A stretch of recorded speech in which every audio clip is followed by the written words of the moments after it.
Okay, we will now reconvene the special city council meeting. Ms. City Attorney, please report the closed session action. There was one item on the closed session agenda. The City Council received a report of the litigation matter and gave direction to its legal counsel. And that ends the closed session report. The special city council meeting is now adjourned. Before I begin the regular city council meeting, I would like to inform members of the public that I will be taking public comment for non-agenda public comment and for items on the agenda via our teleconference line. Those wishing to address the City Council may call 562-299-6622 when I make the announcement. Per maximum of 3 minutes. Your comments will be recorded and you will be advised when your time has ended. Once your time has ended, the call will be immediately disconnected. For those who have submitted their comments via email, your comments will be read into the record in the appropriate times during the meeting, and no additional public comment will be permitted via teleconference. I would like to call to order the regular city council meeting. City Clerk Duarte, will you please call the roll? Yes, Mayor Pro Tem. Councilmember Ashton? Present. Councilmember Rodriguez? Here. Councilmember Saab? Here. Mayor Pro Tem Prometa? Present. And Mayor Pacheco is excused. I would like now to call Mr. Noveres from Meta to lead us into the invocation. He's the Downey Planning Commissioner. Please rise. Let's bow our heads. Dear Heavenly Father, Lord, we thank you, Lord, for this day that you've given us, Lord. We thank you, Father, for this great city that we live in.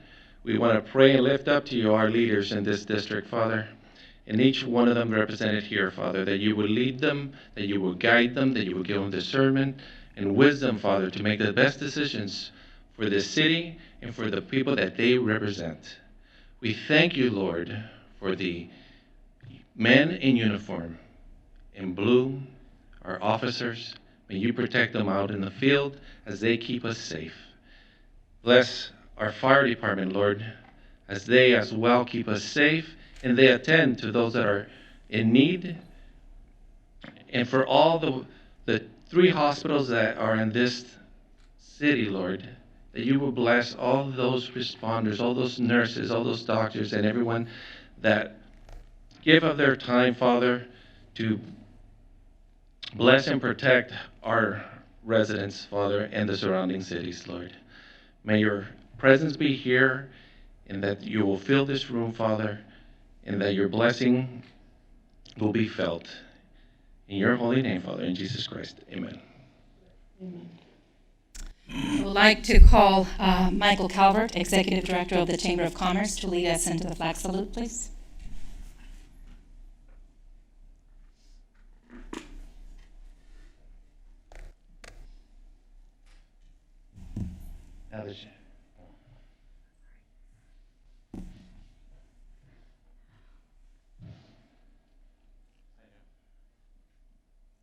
I could ask you to put your hand over your heart, please. Ready, begin. I pledge allegiance to the flag of the United States of America and to the republic for which it stands, one nation, under God, indivisible, with liberty and justice for all.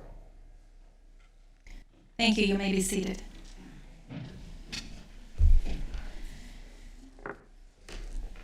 We will now have some presentations. These are certificates of recognition to essential workers from Kaiser Permanente, PIH Health, Downey Hospital, and Rancho Los Amigos National Rehabilitation Center.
Good evening, and thank you for joining us. Tonight is a special night. We are recognizing members of our 3 hospitals in the city of Downey. And it is my great pleasure to welcome the executive teams for Kaiser Permanente, PIH Downey, and Rancho Los Amigos Rehabilitation Center. Thank you for being here tonight. As we know, this year has been unprecedented for our world. And certainly the job that you have done in our city through the care that each one of your facilities has provided to thousands and thousands of individuals in this city and in surrounding communities is really significant. And so tonight we wanted to present to you with certificates of recognition to thank you for the work that you have done and the work that your staff continue to do to provide the best care for individuals in need throughout our communities being impacted by COVID. Thank you again for being here, and I would like to call upon from Kaiser Permanente, Greg Durkee, Chief Operating Officer, James Lee, Medical Director, Area Medical Director, Mr. Jim Branchwick, Senior Vice President and Area Manager. Would you please come forward?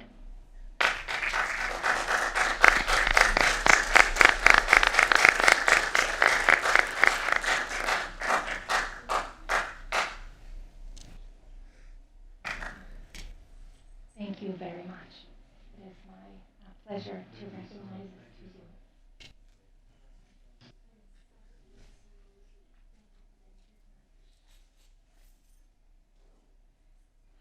I would like to read this certificate of recognition.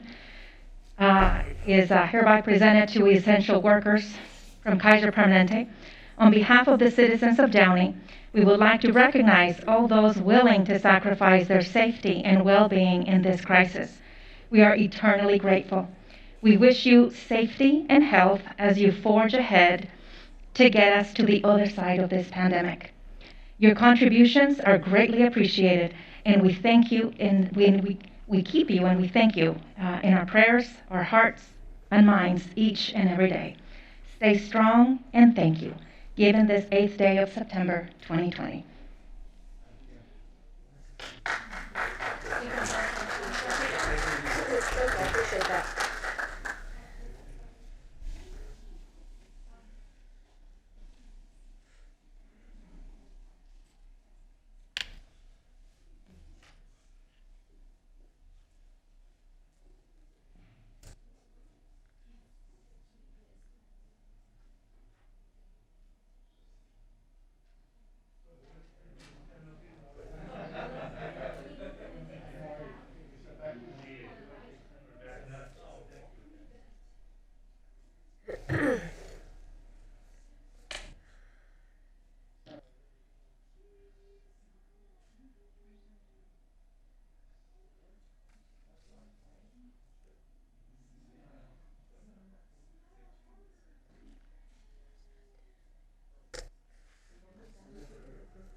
I would just like to thank the community and everything, because again, the fire and the police and everybody here today and the council and everything are a very important part of us in that. And some of you have been at our facility and that, and we hope we treated you good.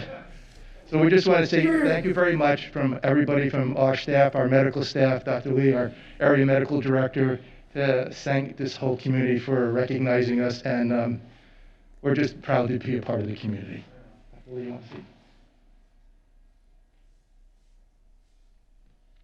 So good evening, everyone. It's truly an honor to be able to serve our community here at Downey. We do pride ourselves in providing the best quality medicine, just like our facilities in Downey. And COVID-19, as our mayor has stated, it's something historic, and we're just so glad people are coming together to collaborate, share best practice, and take care of one another. So thank you again for this honor. We're truly humbled.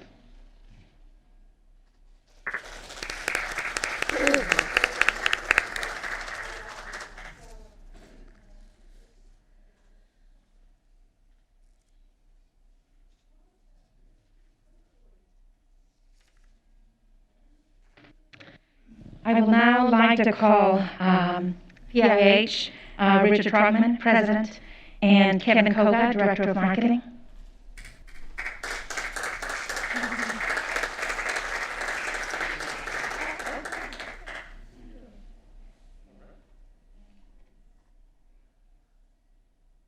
And again, this for essential workers, PIH Health Downey Hospital. We would like to recognize all those willing to sacrifice their safety and well-being in this crisis. We are eternally grateful. We wish you safety and health as you forge ahead to get us to the other side of this pandemic. Your contributions are greatly appreciated, and we thank you in our prayers, our hearts, and minds each and every day. Stay strong, and thank you, given this 8th day of September 2020. Thank you, Richard.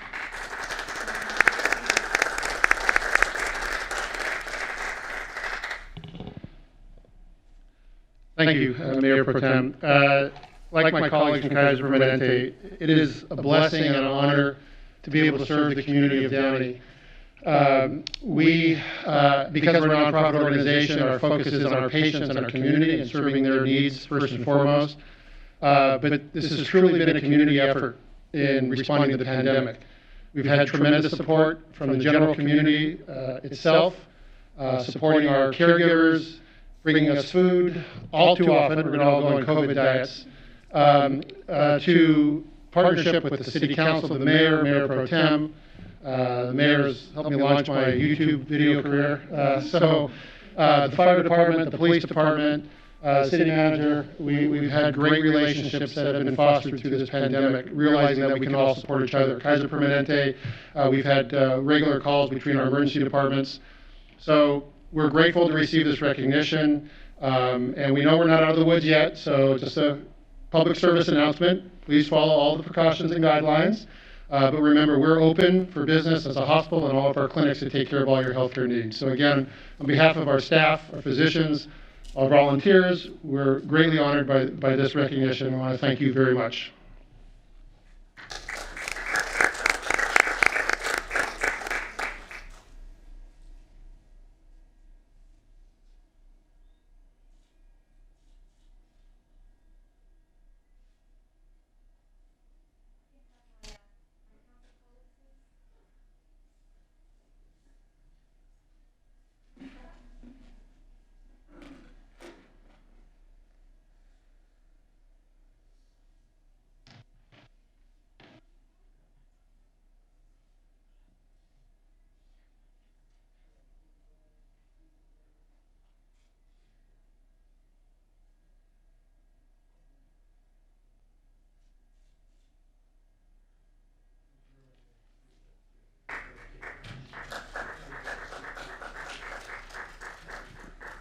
Thank you.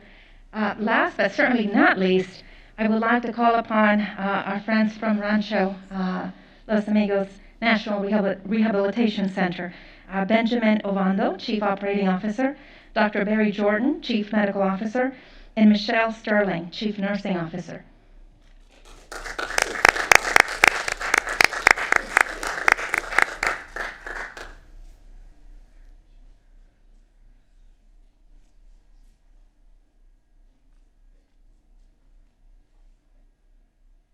And essential workers, this goes the certificate of recognition to Rancho Los Amigos National Rehabilitation. On behalf of the citizens of Downey, we would like to recognize all those willing to sacrifice their safety and well-being in this crisis. We are eternally grateful. We wish you safety and health as you forge ahead to get us to the other side of this pandemic. Your contributions are greatly appreciated, and we thank you in our prayers, our hearts, and minds each and every day. Stay strong, and thank you, given this 8th day of September 2020. Would you like to say a few words? Thank you so much for the support that we received these past few months after the pandemic broke out. As part of the Department of Health Services for Los Angeles County, we've had our part in helping to support the community during this time here in Downey and across Los Angeles County. Our role has been a little bit different. We have had the work of helping patients recover after they have completed their hospital stay. So they come to us, we provide them with rehabilitation and send them home to their families, to their loved ones, or to maybe lower levels of care. So each one of us plays our part in this, and it's our honor to be able to represent our hospital, our staff, physicians, all of our providers, and our community partners as well. Thank you.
Oh, yes.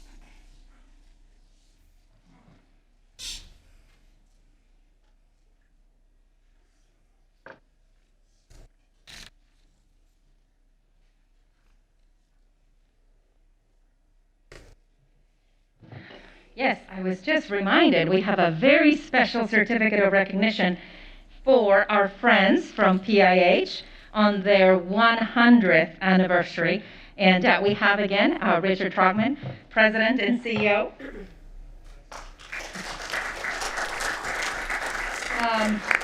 On behalf of the citizens of Downey, congratulations on your 100th anniversary. We are honored to share in this celebration of this milestone and wish you continued success in the years to come.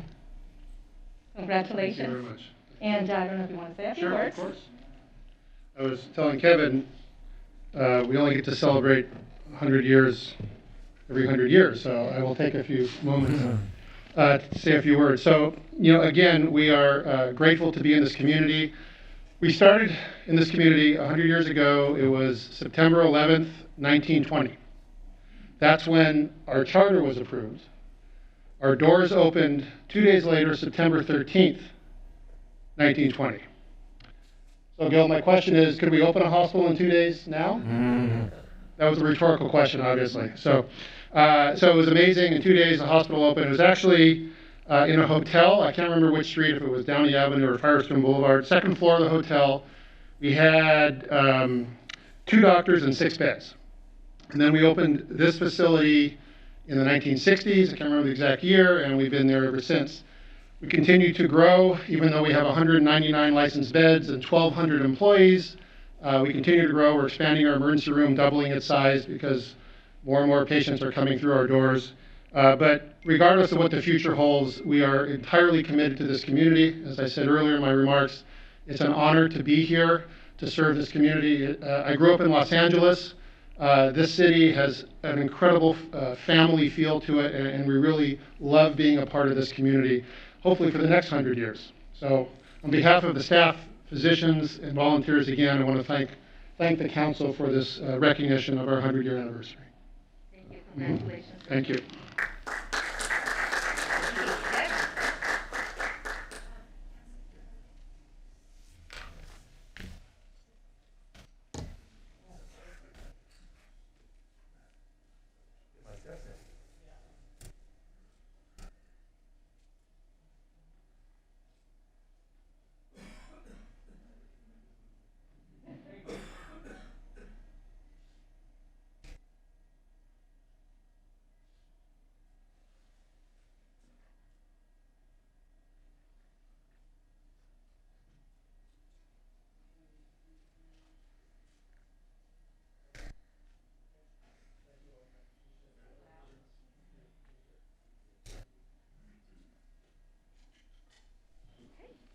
This will conclude our presentations.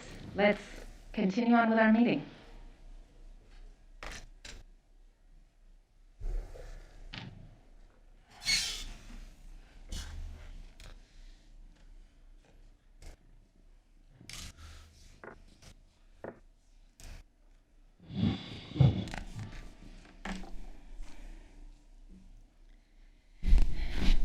Okay, now moving on to our meeting. This is the time where we have City Council member announcements, requests for future agenda items, and conference meeting reports. I will start to my left with my council colleague, Saab. Thank you, Madam Mayor Pro Tem. Keep my comments short tonight in the spirit of time and NBA playoffs that are going on. Just a couple things I wanted to, welcome everybody. Glad to see everybody here in the audience and those who are on YouTube and listening. Just a reminder, if you haven't downloaded the agenda on your smartphone or tablet, it's the QR code is on the agenda, and you can download our entire packet and follow along with us. Hope everyone had a safe and enjoyable Labor Day weekend. I know school's back, so glad to, overall it seems like the transition to the distant learning at the Downey Unified has been pretty smooth overall. So we'll see. I think the next 2 months we're going to see a lot of changes, with the pandemic hopefully starting to wind down one way or another. We have to remind everybody to make sure that everyone maintains their social distance, wear your mask, and we continue to flatten that curve. Just a couple items. We already introduced Planning Commissioner Noveris Rometa and also Executive Director for the Chamber, Michael Calvert, earlier. But just a couple items for staff. Number one, I've noticed that the trash receptacles throughout the city, the ones that are usually at the bus stops and not the ones so much in the downtown that are new, or even at the parks, but the ones that are like near the bus stops and the ones along the main corridor. They're getting really tired, and I've noticed a lot lately that I think at one time or another most of them had padlocks on them. Most of those have been removed, and I've noticed that people have been removing the top, and the trash has been dumped everywhere. And it's just one of those quality of life things that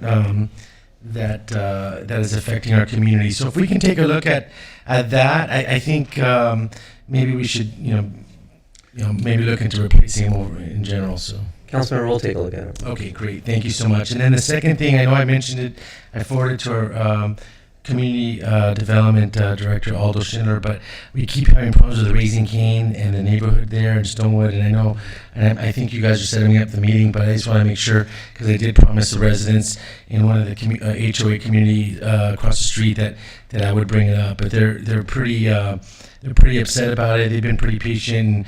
I think we're all glad that Raising Cane's is doing well, but also they need to also act in better community spirit, make sure they take care of their neighbors there. So if we can just make sure we pay special attention. I know the police has and our code enforcement and Stonewood, but we just need to do a little bit better job there to make sure that our residents are impacted as little as possible.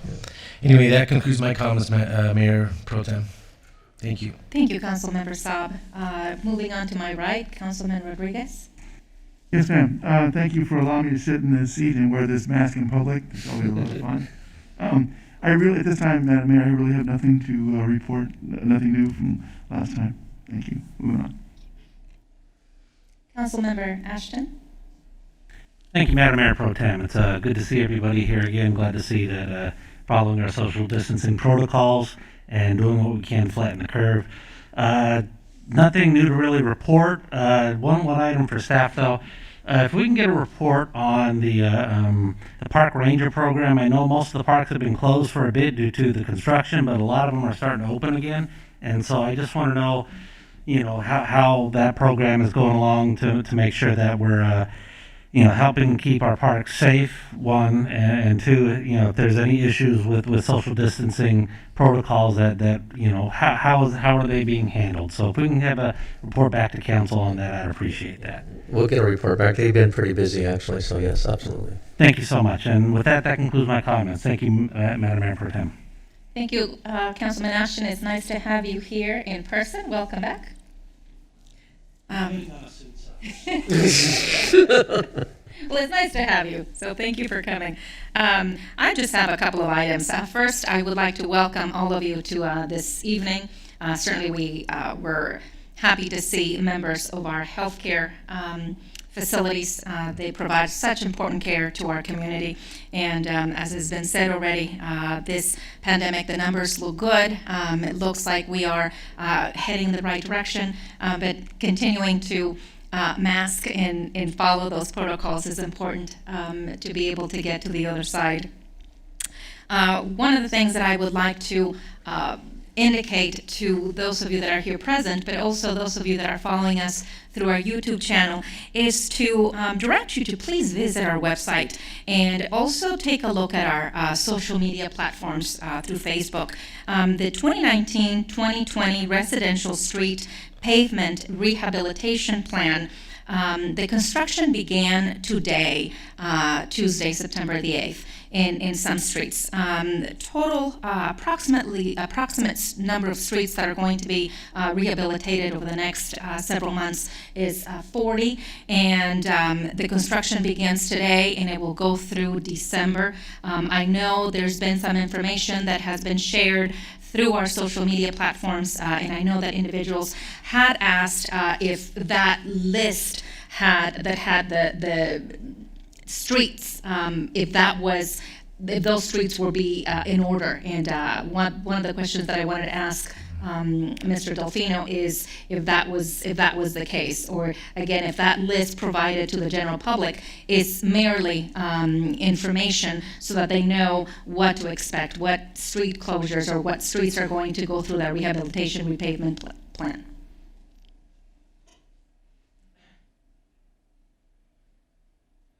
Good evening, Mayor Pro Tem and Council.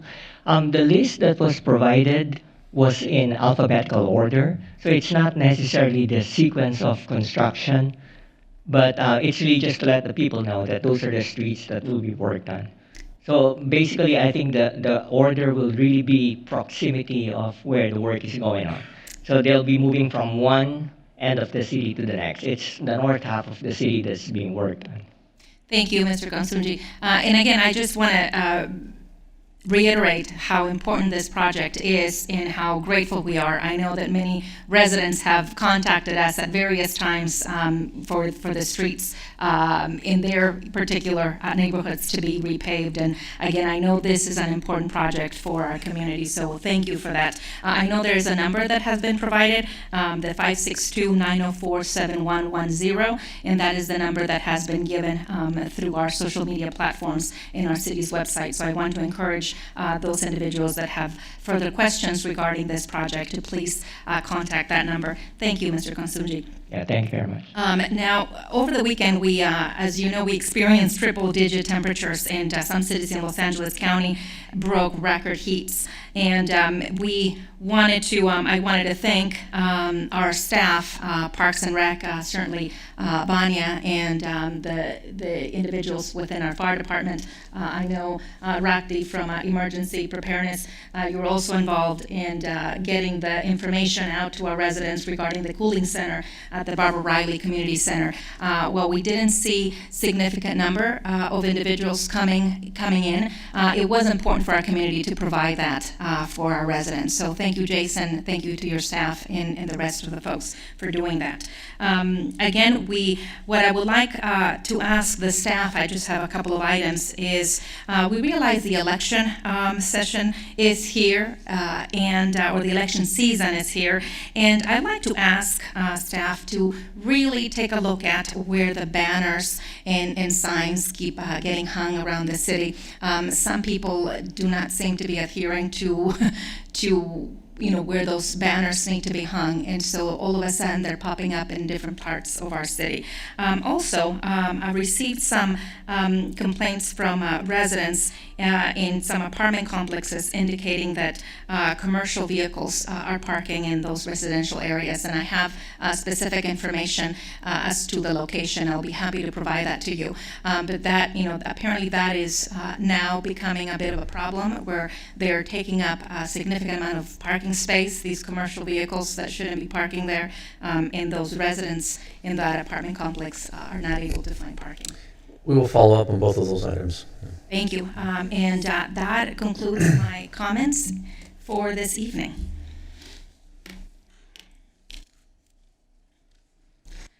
Now, there is one public hearing this evening. The request to amend Section 9520.08 of Article 9 of the Downey Municipal Code to allow for electrified security fencing in C-M, M-1, and M-2 zoned properties. Now, this is to adopt a resolution of the City Council of the City of Downey denying a zone code amendment to allow for electrified security fencing in C-M, M-1, and M-2 zone properties. The hour having arrived, the public hearing is now open. City Clerk Duarte, do we have proof of publication? Yes, Mayor Pro Tem. Is there a motion and second? City Clerk Duarte, may I have a roll call, please? Yes, Councilmember Ashton? Yes. Councilmember Rodriguez? Yes. Councilmember Saab? Yes. Mayor Pro Tem Prometa? Yes. And Mayor Pacheco is excused. City Manager Rivas, is there a staff report? Mayor Pro Tem, Crystal Landosa will go ahead and give us a staff report.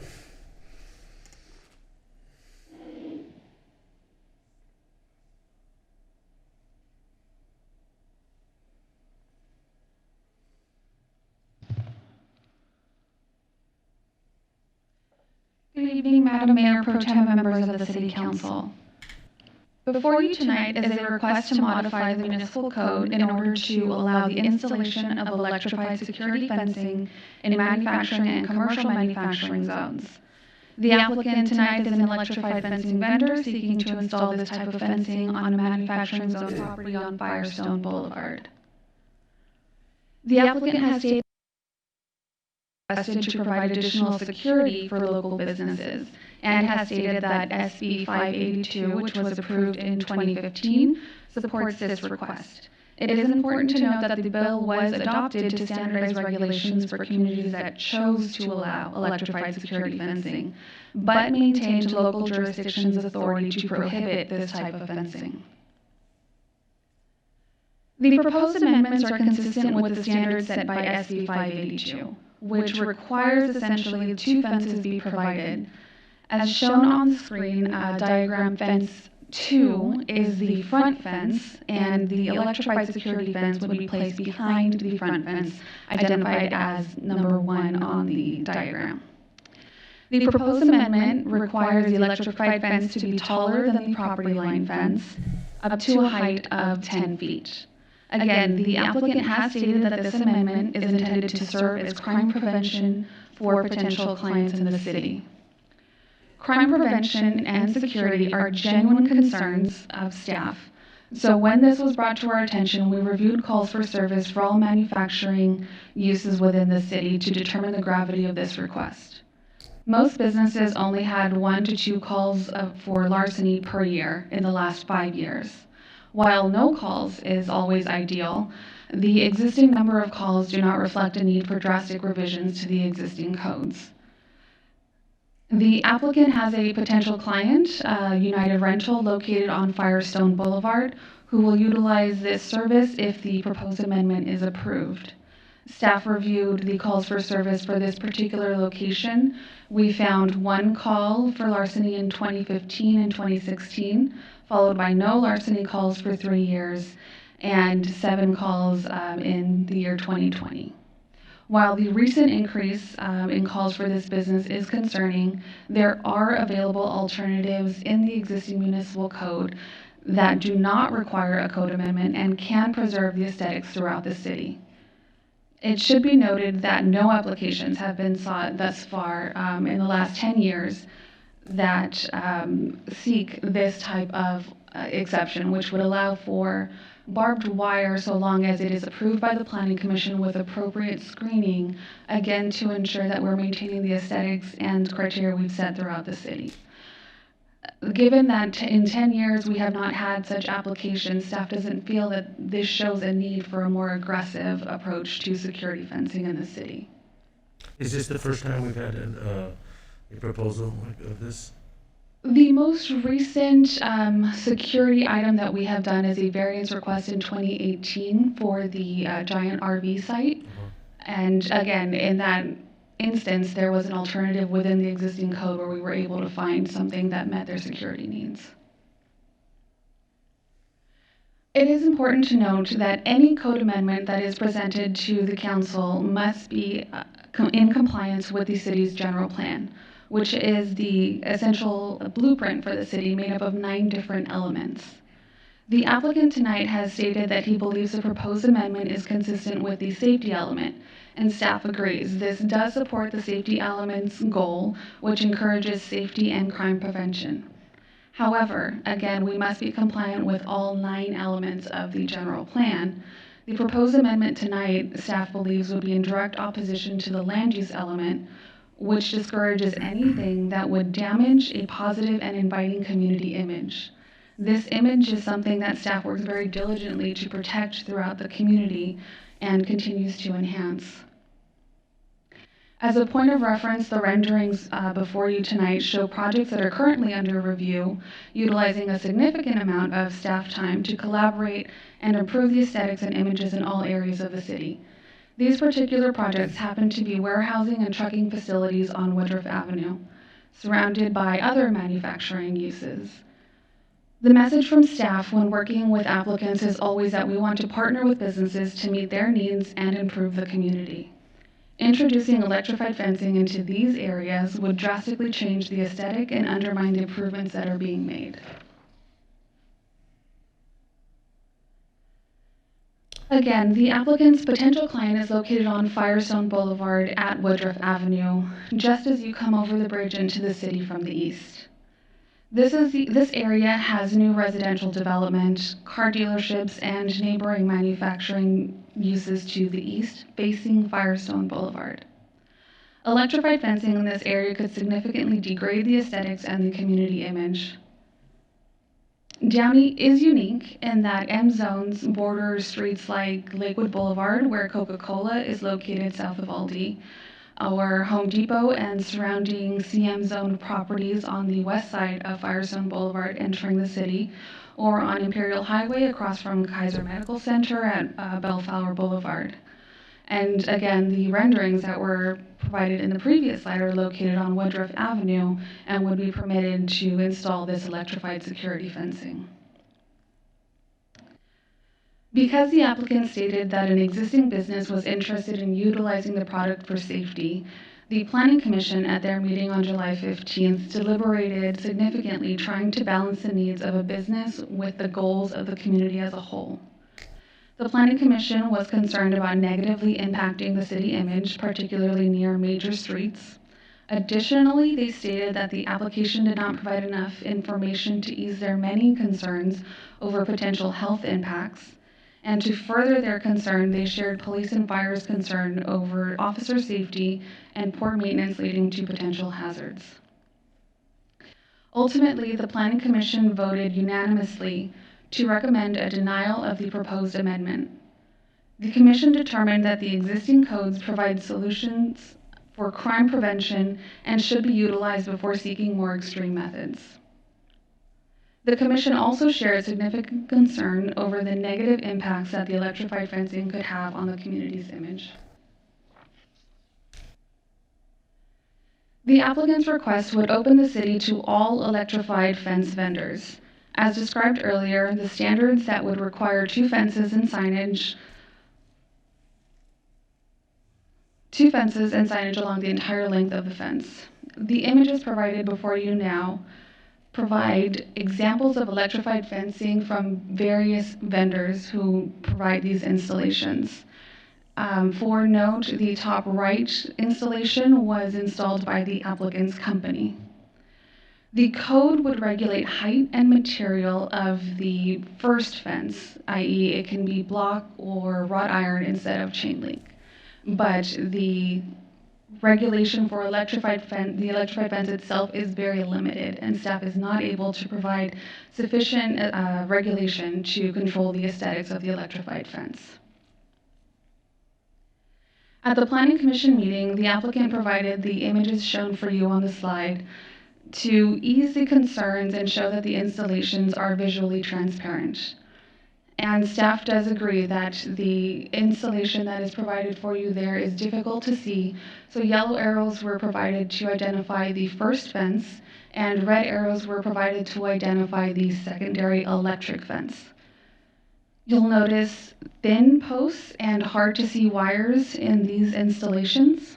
While appreciated from an aesthetic perspective from the Planning Division, the lack of visibility emphasizes PD's concern regarding officer safety and the need for significant signage.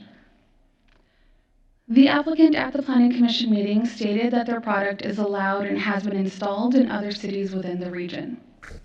In order to fully research the matter, staff contacted these cities to learn what regulations are in place, what regulations have they applied. Many of the commonalities we found with those cities are that the manufacturing areas are in a completely separate area that don't abut many of their major thoroughfares or commercial areas, or they have regulations so that electric fencing is prohibited in the front setbacks or in street-facing setbacks. Because they proposed it all the way around? Yes. Because they're on Firestone and the back street is, forgot what the name of the back street is. Well, what's before us tonight is the code amendment that would allow it altogether. And so the amendment is saying that it's allowed throughout the property, fully surrounding. All the way around. Mm-hmm. So the images before you now show electrified fencing that were installed by the applicant's company in Buena Park and La Mirada. As seen in the images, it is difficult to regulate the transparency and appearance of the electrified security fencing. The earlier slide showed hard-to-see wires and thin posts, which is likely because those were taken at the center of a long, straight side. These images, however, show the much more visible and unpleasant corner posts that are required to maintain tension and stability in the wires. This is the aesthetic that staff believes would not be in keeping with the positive and welcoming image that the city has worked to maintain. Staff is recommending tonight that the City Council maintain the Planning Commission's recommendation to deny the proposed amendment. And this concludes staff's report, but I am available for any questions. Thank you for the report. Do any members of the council have any comments or questions regarding this matter? So, with this issue, assuming we vote, does that deny the opportunity for anyone to apply to have electrified fencing? That is correct. The motion tonight is to introduce electrified fencing into the city. And then if we approve this, does that mean that anybody can just do it, or do we still have a say as to what and how they're doing the electrified fencing? The amendment that was proposed by the applicant identifies that in the manufacturing areas M1, M2, it would be automatically allowed, so it would be approved over the counter. In the CM zone, they did allow for their amendment after the Planning Commission meeting was that they would be able to apply for Planning Commission approval. And then, so to follow up on what you just said, so the M1, M2 zones, do we have any of those zones that are in highly trafficked areas of the city, like on major thoroughfares? Firestone Boulevard has M1 zones on either side. And Woodruff too, I think, right? Yes, Woodruff is completely full Yeah. of M1, M2 zones. And Bellflower Boulevard. And Stewart and Gray has some. Yes, Stewart and Gray. Imperial has a little bit. Yes. So I'm all about securing locations and making them safer to work in. So but you mentioned this location, this United Rentals had 7 calls for service most recently this past year, correct? So maybe Captain Murray, you can explain, is it concern of the PD, is it because when they respond to those calls of service, they're afraid that they might, I mean, it seems like it's signage, right? And there's no and in the previous slides, they show some signage on the fencing. Is there any regulation on how frequent those signage is? Any regulations on how big the signage is? I mean, I've seen these things all over the country, and you can't miss it. It's electrified fencing. I wouldn't want to speak to the officer safety or those items. In regard to the signage, the proposed amendment identifies that a sign be placed, I believe, 30 feet apart. It doesn't set a minimum size. Staff would be concerned that it would have to be a significant size because, again, visibility would be a very important factor. Okay.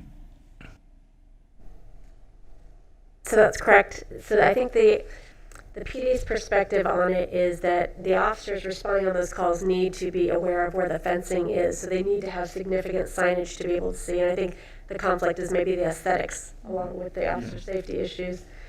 Because we do respond on calls there, and I think it's surrounded by several businesses. And as I understand, it's going to go all the way around the building. So you need to be able to clearly define where those electrified fences are.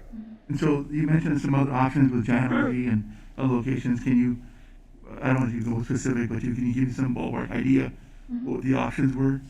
Sure. With the giant RV site, the variance that was allowed is that they were allowed to have a taller front yard fence. Usually in the front yard it's supposed to be reduced size, but that one, again, for security, it was allowed to be higher. Right. We were able to make the findings and get that approved. And it went through the planning commission in the process.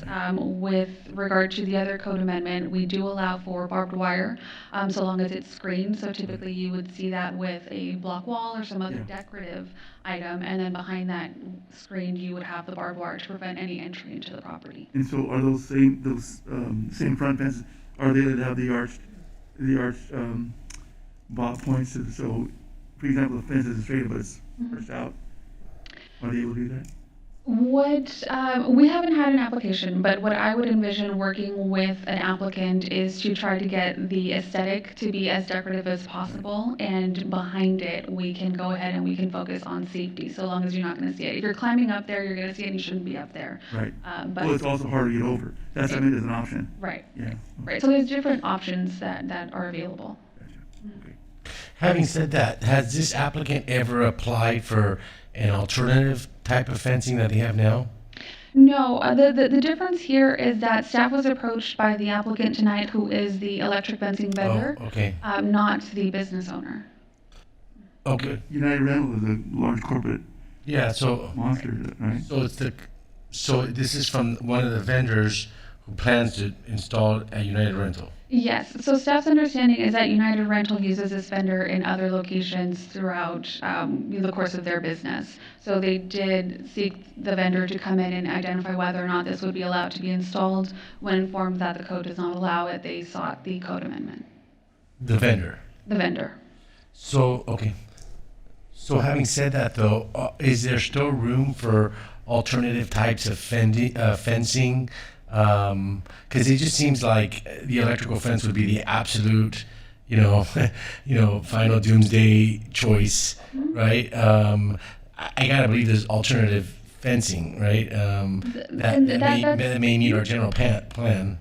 Right, and that is definitely staff sentiment, and that's why our recommendation was for denial. We do believe that there are alternatives that we can work with the applicant to explore to see what we can do to better fit for this site, particularly because it is on a major boulevard for the city.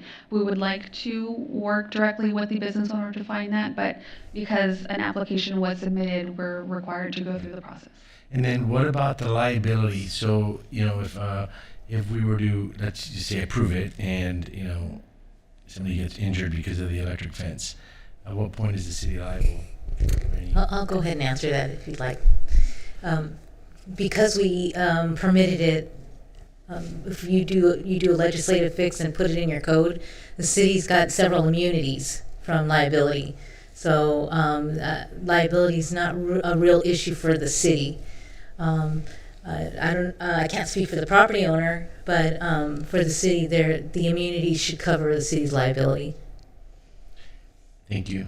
And would there be an alternative or a compromise if we were, or do some cities permit these types of fencing maybe only on the back side and on the front side where it would be visible to the public? La Mirada does allow for it to be on the rear, and it prohibits it on the front. Unfortunately, that doesn't always stop an applicant or somebody from installing it all around, even though their approval would only be for the rear. What do you mean? What do you mean?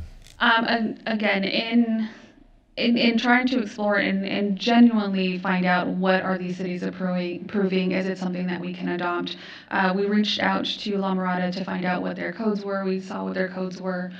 They actually informed us that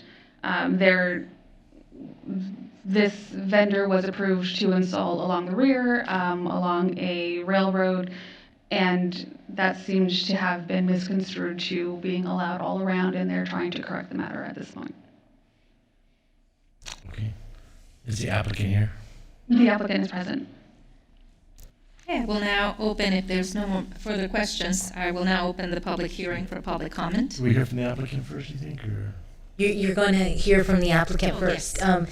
But before we ask the applicant to move, to come to the podium, this would be the time if there were any pre-hearing, so discussions with members of the public or the applicant before tonight's hearing, you would disclose them now. If they're not, then we can move on to the applicant.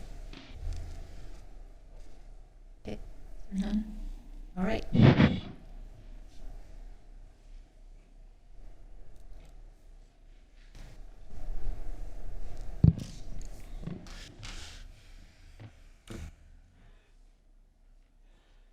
Madam Mayor Pro Tem Prometta, council members, thank you for this opportunity. My name is Keith Kaneko. I'm from Amarok LLC, the vendor slash applicant for this proposed code amendment.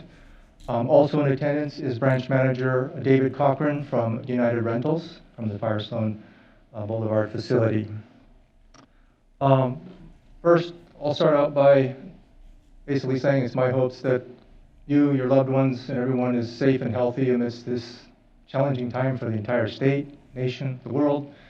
Certainly our state, we've had some definite challenges here the last, 9 months. Now, certainly in the last few weeks, we've had some problems as well with regard to fires. I wanted to bring you up to speed real quick just a little bit on the history. So the history of how this all occurred was the only reason why,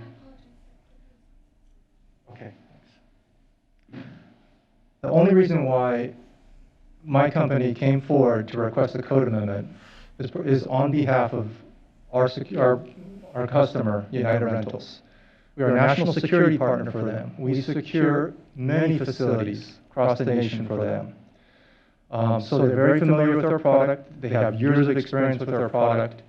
And they are the ones that prompted this whole code amendment. And so therefore, that's why we are here to request that. I ask for your leadership.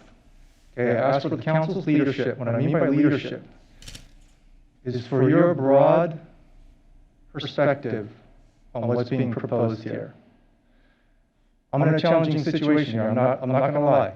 I got staff proposing denial and the planning commission proposing denial. But I ask for your openness to see the full picture of what's going on here. The element of crime, theft and burglary, is rampant, and it has escalated even more due to this pandemic. It's something that no city likes to see, sometimes doesn't even like to admit. But the reality is, criminals are out there taking advantage of an opportunity to advance themselves by taking from others. That is the reason why our company exists. And what I'm going to propose to you today and explain in a little more detail and also make some corrections is that our system is not only reasonable, but it's safe and it's also highly effective. And I'm explaining how that benefits this city of Downey. So I'm going to run through today real quick. I want to clarify safety. I don't think that was relayed thorough enough during the planning commission hearing. That's why it came up as a bullet point. Aesthetics. I'd like to discuss that and how to mitigate some of the concerns. There's departmental concerns which were brought up. I'll address those, as well as I'm just going to run through just proposed draft language. My whole purpose here this evening is to request your direction to work with city staff to draft an appropriate code amendment to allow the installation of electrified security fencing. This was presented as using the terms by right. We just proposed draft language. There was never an exchange of information working on something a little bit more reasonable or palatable for planning and staff and so forth. We're willing to work with the city. We've done this many times here in the state. Sorry, what do you mean by right? Can you clarify that? I missed that. So, by right meaning without discretionary review.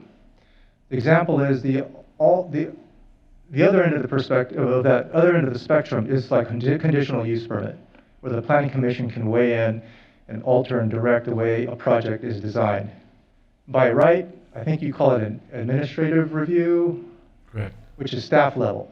Right. And then they make the determination. So, okay. Okay, let's go ahead and jump into the presentation here. Just a quick summary of who we are. There you see it, 4,000 installations. We're all across the nation. We've been in business since the 90s. We have 500 permitted. Yeah. The reason why I say that is we are not testing this out on the city of Downey.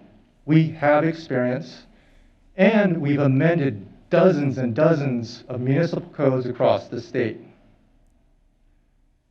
What I'm happy to tell you is not a single municipality has ever came back and retracted that code amendment, meaning reversed it, meaning there has not been any problems with our installations statewide. Hasn't been public complaints, there hasn't been issues, safety concerns. Once the system goes in, the city realizes that it's a valid form of security within their city. 4 elements there: deter, defend, detect, and deploy. I'm going to run through those here pretty quickly. But first of all, I want to clarify, the types of businesses that need this type of security system are very specific. There's a bullet point list. I'm not going to read them off, but obviously United Rentals. The commonality amongst all those are businesses that are bound to storing their valuable goods, products, assets, equipment, tools, whatever the case may be, in an outdoor yard. So picture that. The criminal element, shopping by day, window shopping by day, and actually doing the real shopping at night. They go and they can see everything exposed in an outdoor yard. They already know what their target is. That's the problem. That's the challenge that these types of businesses have, is they're fully exposed 24/7. And unfortunately, the criminals know that, and they know exactly what they want to break in and take. So auto dealerships aren't on there? No. Why not? Because they're exposed. Probably more. New car dealerships, we respect. A city wouldn't allow that. Beautiful car dealership. Why not? If back lots we have secured, but front lots. Well, why not? If it's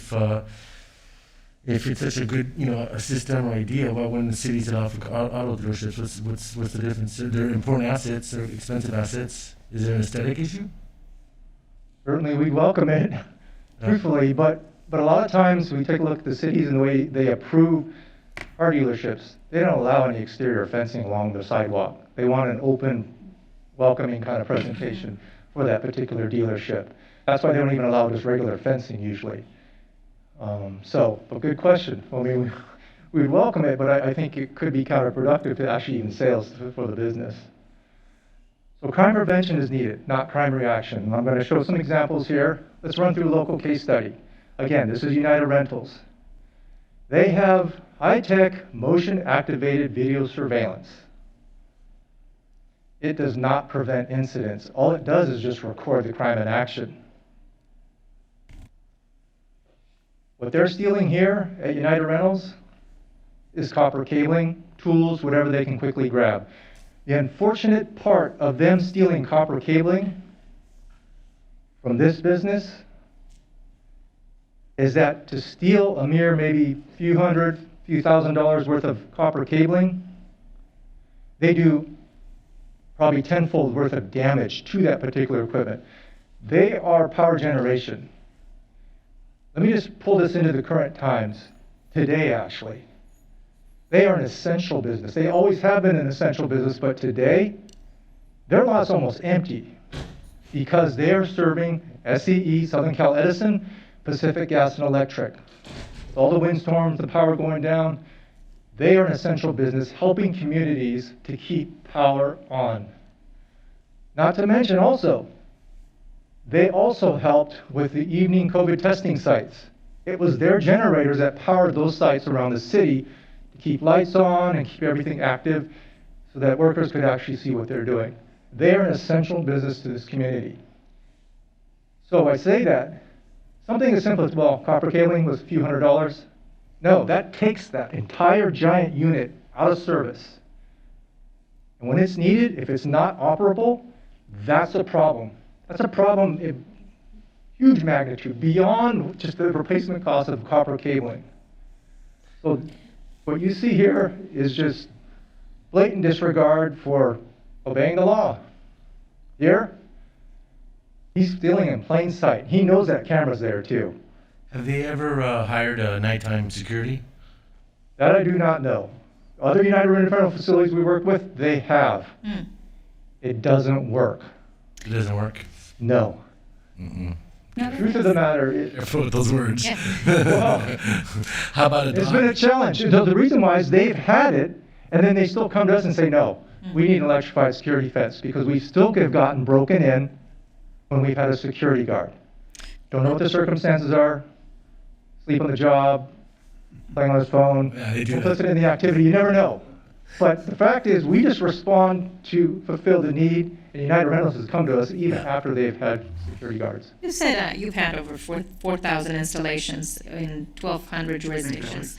Now, what studies have been performed on the equipment that is used on these electrified fences to make them safe? Because I think, again, the biggest question, aside from aesthetics, is the potential health impacts and the concerns for innocent people getting hurt. So what studies have been conducted?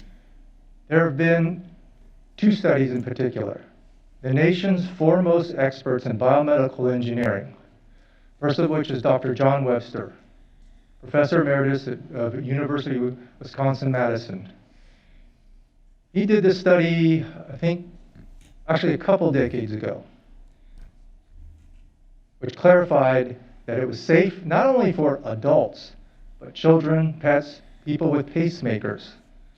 There's a full study done.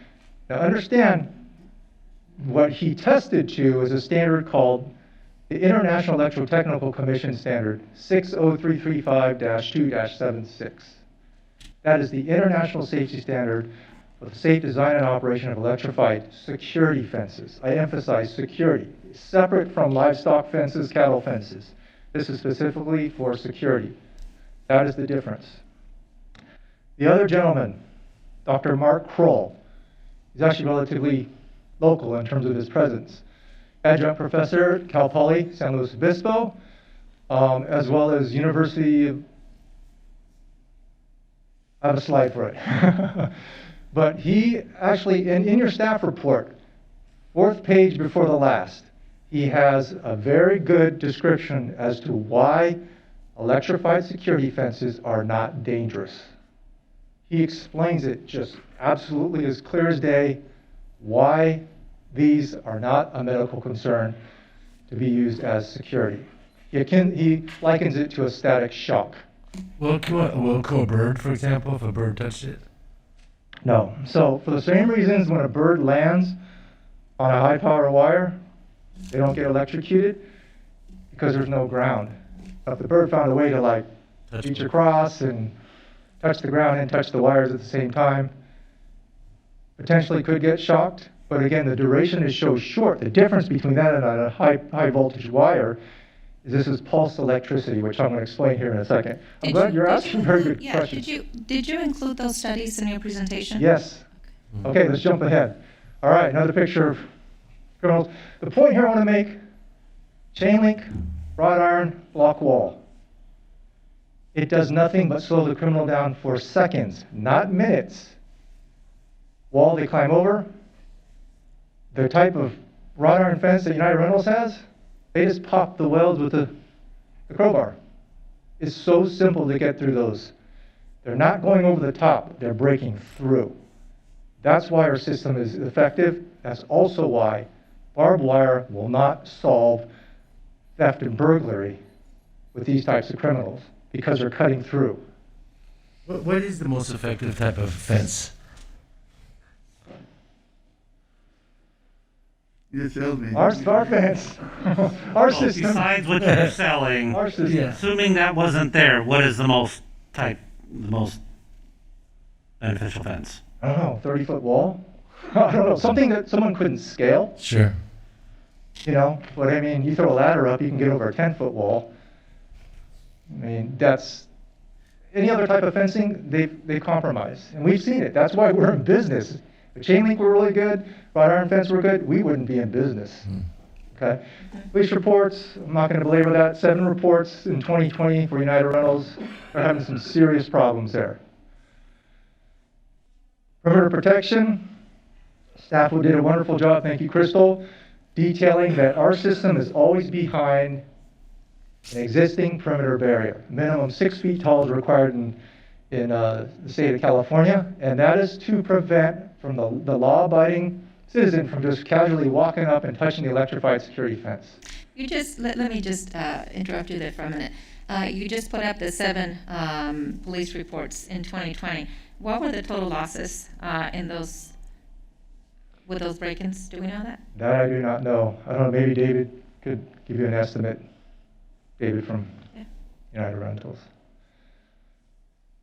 Could you do, are you sure? Are you Yes, done? I'm go sorry. ahead. Could you do a electric fence, kind of like at the border, where you have 2 fences? Where you have like a fence in the front that's kind of, you know, a big beautiful fence. The fence in the front, you know, isn't that what they call it in Trump? The fence in the front, and then you have another fence, right? Like, you know, whatever, 10 feet, 5 feet, or whatever, right after, where it's not visible from the street. That's the system. But you still have the same problem with police. That's the system. That's the system. No, because his is on top. But it's No. secondary. It's secondary. Yeah, but you can still see it though. Yeah, that's you know, like I'm sure you've seen it at the border, right? Where you have like a neutral zone. Yeah. I have a slide for that, and I'll explain why it's essential that we have additional height beyond the existing. It's integral important part of the design of the system. All right, the 4 elements.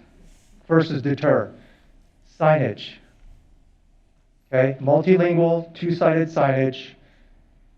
At a minimum, must be every 30 linear feet to address police concern. If they need a bigger sign, more of them, we can do that. If aesthetics is a concern, the minimum that the standard allows us to go down to is 4 by 8 inches. Standard by who? Who sets that standard? Standard is the International Electrotechnical Commission, 60335-2-76. That was the parent standard that I was referencing. The state has adopted that as the criteria for the installation of this type of security system. So there we have it. Again, we can accommodate whatever police requires, makes them feel comfortable with regard to the officer safety. We can adhere and write that in the code even if need be. Defend, okay? This is the shock element. If someone is so brazen to cut through, break through, dig under, climb over the perimeter barrier, again, make a concerted effort, they will encounter the electrified security fence, okay? The shock, what does it feel like? I have demonstrated, unfortunately, numerous times. It's not fun, it stings you real good, but it is akin to getting on a Santa Ana wind day, go to your car door and you go, pow! That's the duration, and that's the reaction that you have. It's startling, it's not comfortable, and you don't want it to happen again. That is the design of the system. It's pulsed electricity. So, to dispel any thoughts of Jurassic Park, no, that's continuous current. This is pulse electricity. Every 1.3 seconds, it sends a 3/10,000 second pulse of electricity. So that frequency is tick, tick, tick. Conceivably, you could grab it between those 1.3 seconds and not get shocked. But if you obviously are trying to get into the facility, you will receive that duration of 3/10,000ths of a second worth of shock. But again, the bottom line there, if someone touches the system, they are trespassing. Other key elements, detection. This system is a loop design. It's not just an electric fence. It is highly sophisticated. If it senses a low voltage or no voltage return back to the brains of the unit, it goes into alarm mode. It calls a call center 24/7 and alerts that, hey, there's been a breach in zone 1. The operator can see what zone it is. Unfortunately, it'll be David at 2 a.m. in the morning getting the call saying, hey, we detected a breach in sector 2 of your property. What would you like to do? David gets on his phone, looks at the video cams and goes, oh, no, I don't see anything wrong. You know, maybe someone backed one of their power generators up into it and set up off a false alarm. Don't call PD. However, if he looks on his camera and goes, oh, I see 6 criminals run through the property, call law enforcement, call PD. That's a verified alarm. And truthfully, I know police appreciate that. The last thing they want to do is waste their time and resources responding to false alarms. So how's PD going to get into the property? What's that? How's PD going to get inside the perimeter if David is in Temecula? But into the property? Mm-hmm. Well, quickly, I'll explain. There's an emergency shut-off that can be had as well. Mm-hmm. I don't know if David is in Temecula. No, you're asking very good questions, all of you. This is really good. Deployment, obviously, that was inherent upon. Again, verified alarm must be confirmed before law enforcement is called out to the facility. We are an alarm company operator, licensed by the Department of Consumer Affairs, State of California. All right, now we're getting to the safety aspect. Okay, solar panel, battery, energizer, those are all the details. Alarm panel, electric security fence. The key point takeaway here is it is not connected to mains power. It is solely charged, powered by a 12-volt battery, the same kind of battery you can go down to AutoZone and pick up. We do that, number 1, for safety.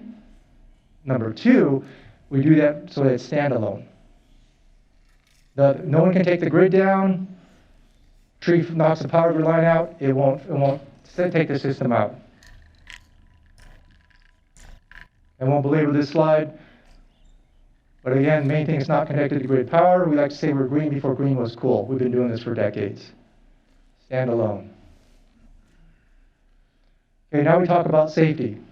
Dr. John Webster, we already talked about that, but he just gives his quotes as to why this type of security is safe.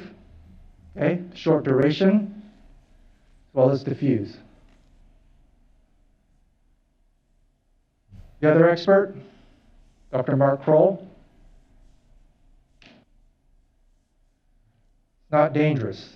And in your staff report, he gives the example of like a lot of typical questions. You Google certain things on Google, electrocution, shock, what does it take to, affect the heart? You'll see all sorts of things come up. He addresses these in his question 1, 2, and 3. Basically what it comes down to is for the same reasons why you don't get electrocuted when you get that static shock is the same reason why this system is safe. It's pulsed electricity. Okay? Here's the parent standard. IEC 60335.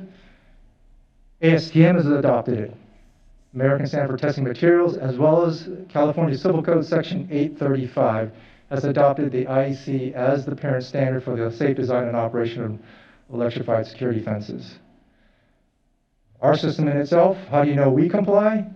Every year we go through a third-party certification, nationally recognized testing laboratory under the auspices of OSHA. They verify that our system complies with that IEC standard. This is to address Fire's comments. We don't just sell the system to the United Rentals and walk away. We own and maintain it. We basically lease or rent the system out to our customers.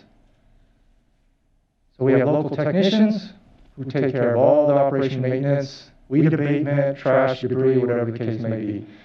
They come out to the facility whenever needed, and they're actually on a rotating schedule as well.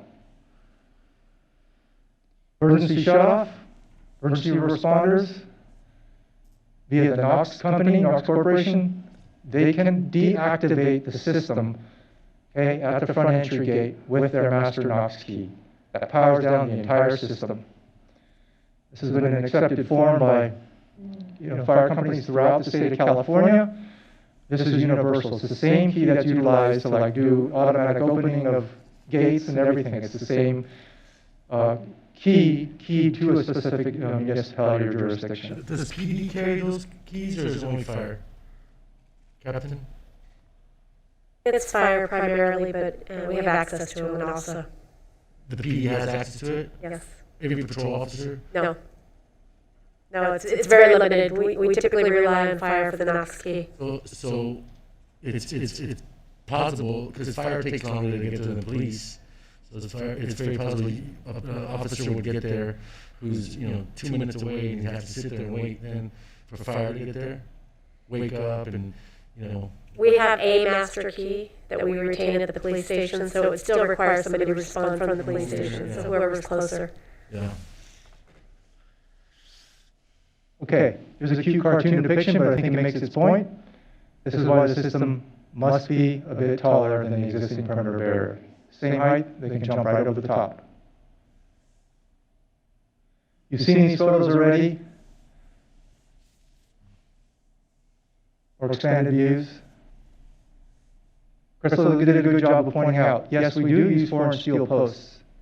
Anytime there's a corner or a bend in the direction of the fence. And that's for, again, tensioning the wires, but they're very minimal.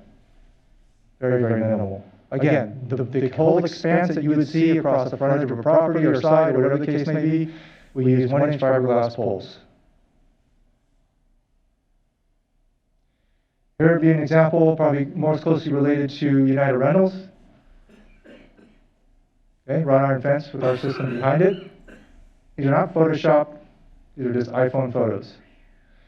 Well, wait a minute, wrought iron fence, I can stick my arm through, stick my hand through. We would apply a 1x1 wire mesh to the backside of that wrought iron fence, which just allows anyone from sticking their arms and hands through, obviously larger than 2 inches, which is the standard. Okay, I won't belabor this. I've covered a lot of this already. Police warning signage, we talked about that. Minimum every 30 feet, linear feet. Public Works, okay, they had a concern about, along the public right-of-way. Again, no one touches the system unless they break into the property. There's a minimum 6-foot-high perimeter barrier that must be in place prior to our system being installed. Fire, I mentioned that already. Housekeeping and maintenance. With regard to planning, your code prohibits electric fencing, okay, which was passed in 2009. The state made the distinction between electrified fencing and electrified security fencing in 2015 with the Assembly Bill and then the enactment of Civil Code Section 835 in 2016. They made that distinction that there's a difference between electrified fencing and electrified security fencing because they're governed by 2 different standards for safety. Usually transparent. What was offered up by staff previously was you're allowed, industrial areas, I guess you're allowed up to a 10-foot screen fence, and you can put barbed wire on top. Well, that's unsightly. I don't think that was the case though. Didn't I understand it differently? You can't put it on top. It's got to be covered. Is that correct? So I don't think that's accurate. What you just said. Well, this was discussed during the Planning Commission hearing. So, what the point is, barbed wire is cities often see it as unsightly. And often what we'll do as a condition or requirement that, in the code, barbed wire must be removed upon the installation of electrified security fence. Okay. Lastly here, Crystal also did mention about Chapter 5 safety, police protection, it very clearly states that crime prevention is a priority of this city. And this is a tool to make that happen. Okay? Let's prevent crime before it actually happens. I won't run through this, but my team and I went through this extensively, addressing Planning Commission's comments, staff's concerns, pared this down. Number one, M1 and M2. I mean, obviously those are industrial zones. But with regard to CM zones, we went into your code and actually carved out just certain types of uses listed under CM. We're not trying to blanket your businesses with this type of security. Again, only certain types of businesses are going to even want this type of security and also pay for it, because it's not cheap. They have to do a return on investment, what's being lost versus what do we need to pay to keep it secured. Obviously, United Rentals sees this as a priority. Others there, it just clearly states kind of a lot of what I already talked about, signage, fireproof Knox device, okay, so on and so forth. But my key point here is we're willing to work with the city to address concerns, mitigate, work with staff to come up with what you feel would be an appropriate standard to allow these types of security fences and namely secure the businesses like United Rentals. So I do thank you for this opportunity. I know this was a long presentation, but I think it was warranted for you to fully understand with what was being proposed. And also, please, weigh the gravity. I know aesthetics is a huge thing that staff has talked about, Planning Commission has talked about. But we're talking about something as fundamental as security. Someone's right, a business's right, an employer's right to secure. Please, I ask you to take that into consideration. Again, essential business helping the community. Thank you. I will now open the public hearing for public comment. Wishing to address the City Council regarding this public hearing item may now call our teleconference line at 562-299-6622. For those who submitted comments via email, your comments will be read into the record, and no further public comment via teleconference will be permitted. City Clerk Duarte, did we receive any written correspondence to be read into the record? Yes, Mayor, we did.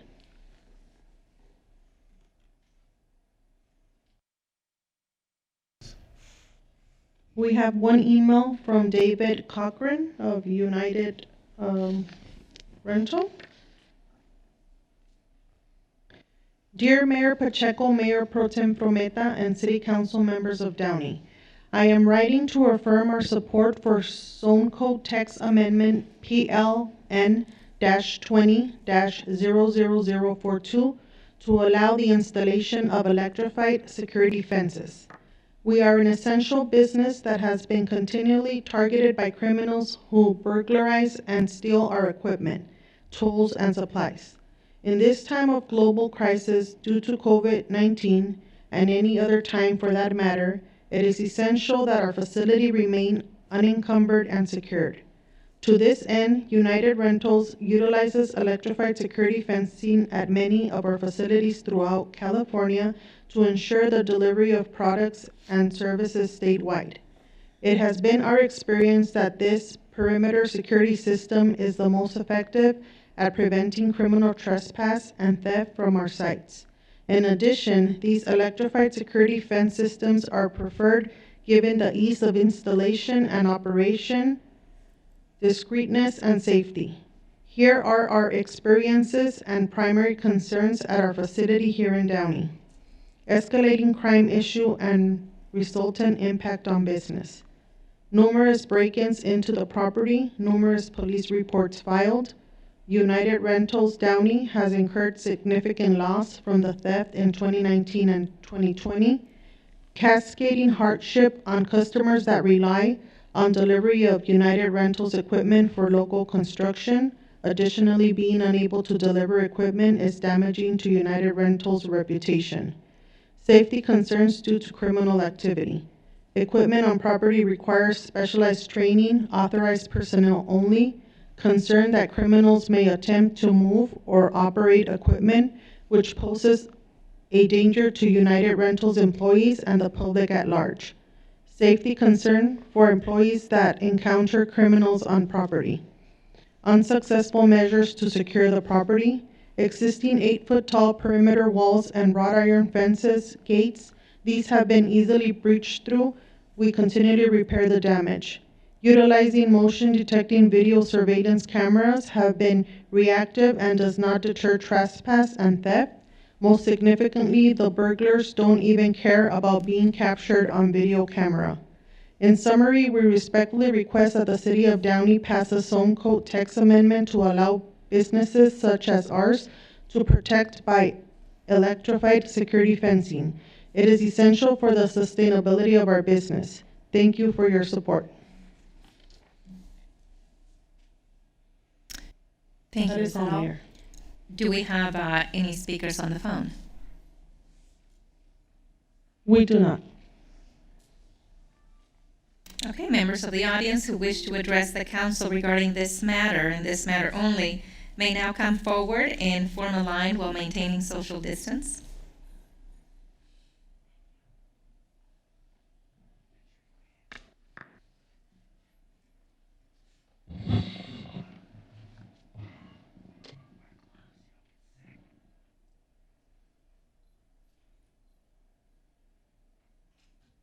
Okay, you may proceed. Residents of Downey, regarding bullshit rights of United Rentals, is our community that bad that we have to secure ourselves with moats, put alligators and crocodiles to defend against the elements of criminal activity? Are your children that bad that our police department of Downey cannot handle the situation? Police chief, you must agree with me that the effects of a taser can cause a lot of potential trauma. And the DOJ has prohibited the use of a taser or electrical device because of the health issue it can create. Bodily injury causing a massive heart attack or aneurysm or severe burn. So the issue here, whether or not, according to my opinion, based on 09-50529, First Amendment, United First, is Bagdasarian. What niggas has done anything right? Never in the history have I heard of a city wanting to enforce the protection of their property with an electrical device. Adolf Hitler did it to the Jews in the concentration camps. Black people were persecuted by devices of electrical devices.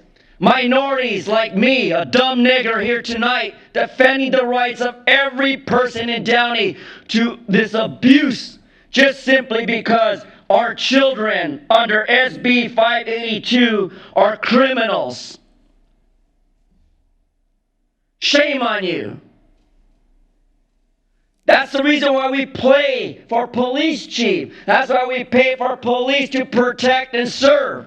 If they're not going to get out of their car with their cell phones after their dates and their conversations with their friends and all this fucking nonsense of Pelosi who doesn't wear a mask and Donald Trump is right, fuck you, Joe Biden, then I must be politically correct when it comes to the protection of what? The plan of the commission to allow a 10-foot fortress by electrified fencing? Just because one La Mirada had it passed doesn't mean we have to become the same dirty fucking niggers and play that game. It's a game. Money, politics, who are you going to pay to allow this to happen? I'm here to deny the action and enforce it. Stop this shit.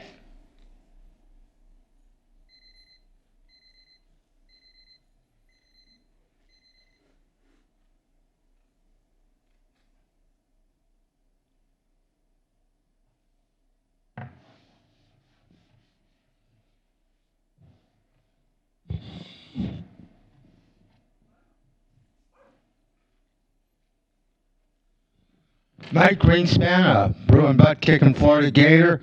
I mean, it's sad that we have to be at this point. If I was United Rentals, I'd pack up and go to a city that would allow it.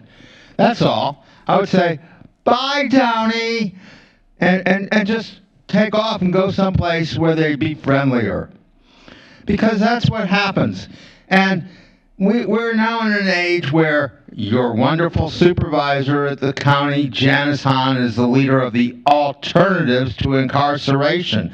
So if somebody breaks in and steals copper wiring from United Rentals, slap, slap, slap. That's all they get. Prison time? Oh no. We just tie the sheriff's hands. So obviously we need a better deterrent. Obviously, our police officers aren't doing it. It takes some time to come out to the call.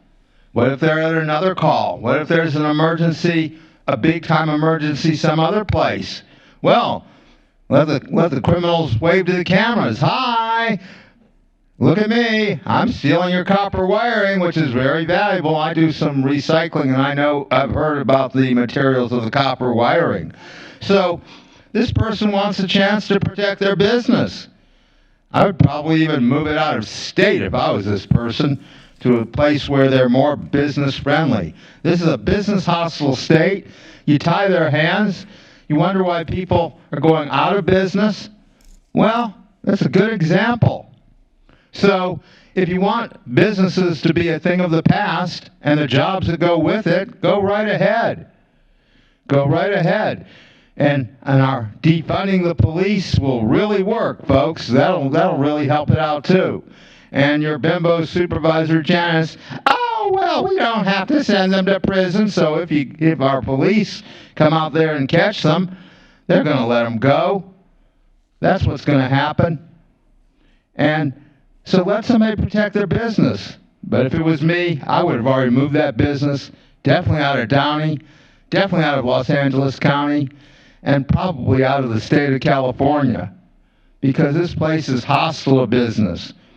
And we want to coddle the criminals. We want to be that Willie Horton for lunch bunch.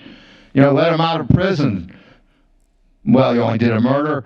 Well, he got reformed. He only did a rape and a robbery in Maryland. And then they said, hey, Maryland, we want him extradited back to Massachusetts, and they told him to get fucked. And I don't blame them either. So, after all, tie their hands. This planning commission lives in a dream world. Let's come down to reality. Thank you. Thank you. Does the applicant wish? Actually, if we don't have any other members of the public, great. Does the applicant wish for any rebuttal before I close the public hearing?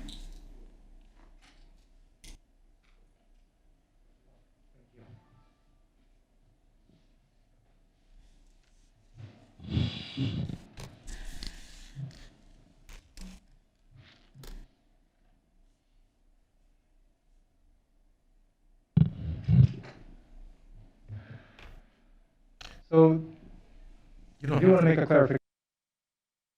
By the way. Well, I do want to. Okay. They're not necessarily indicative. Okay. No, just technical. Okay, because there was a comparison made, electrified security fencing to a taser. Dr. John Webster, again, one of the experts that I mentioned, did a comparison chart, specifically comparing those two devices. The example is, again, ours only sends a pulse every 1.3 seconds, 7,000 volts. A taser, that is meant to debilitate. That is the nature of it. That's to protect law enforcement.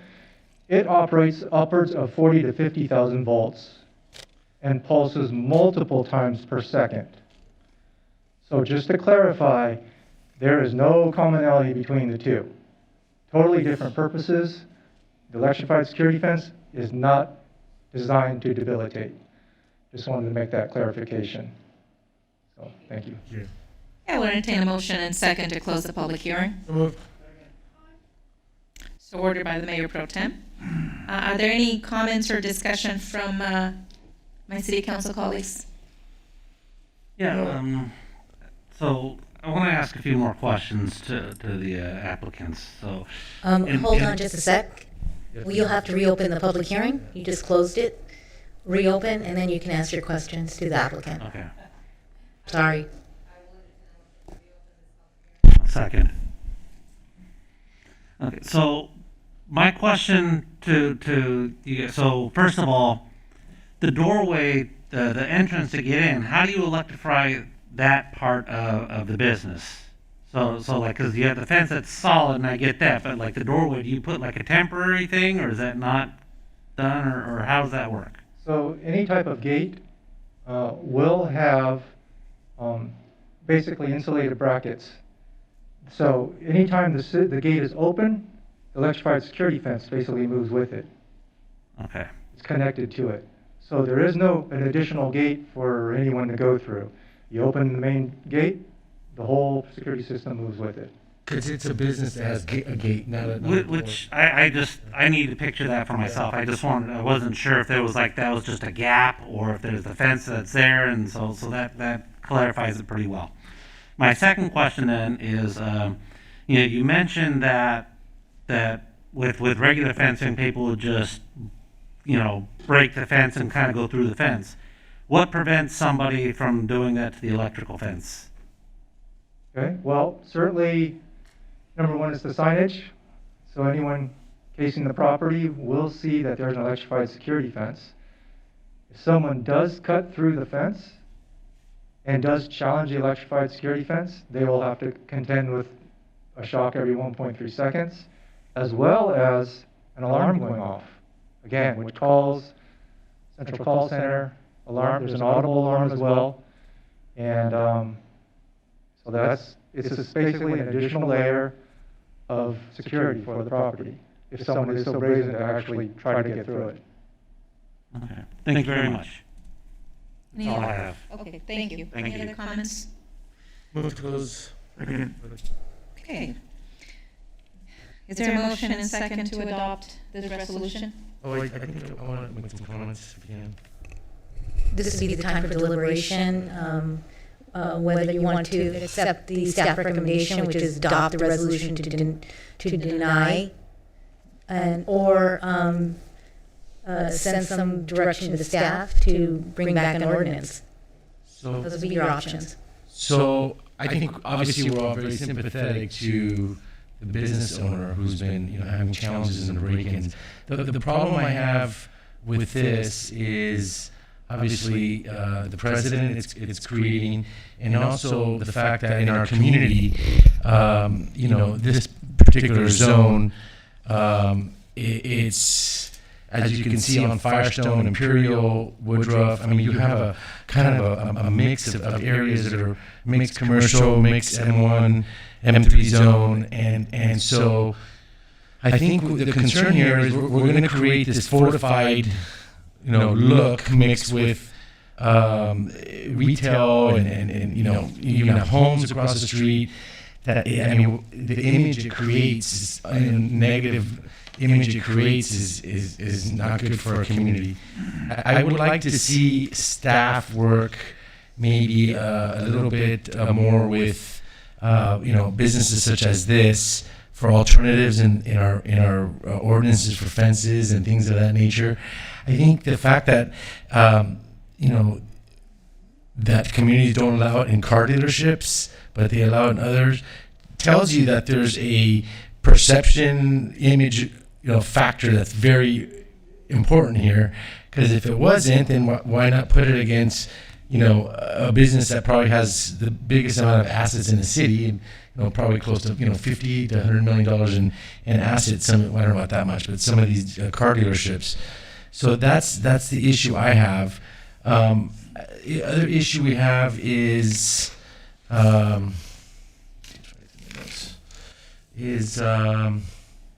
have concern about the police, the ability of the police to come out and fire to come out and be able to go onto the property in a efficient way had this product not been there. I understand the whole lock mechanism, and I understand there's only so much that you can do to allow police to come out, but it seems like there's a potential that, even, there's even a question of where would the key go? How would the police know where the key would go for that? Where the key box would be located? There's an issue of that. It just doesn't, I don't know. If I can throw in some comments. So the Knox box you're talking to, Yeah. so that's regulated by building and planning. They tell them where to put that box. Right.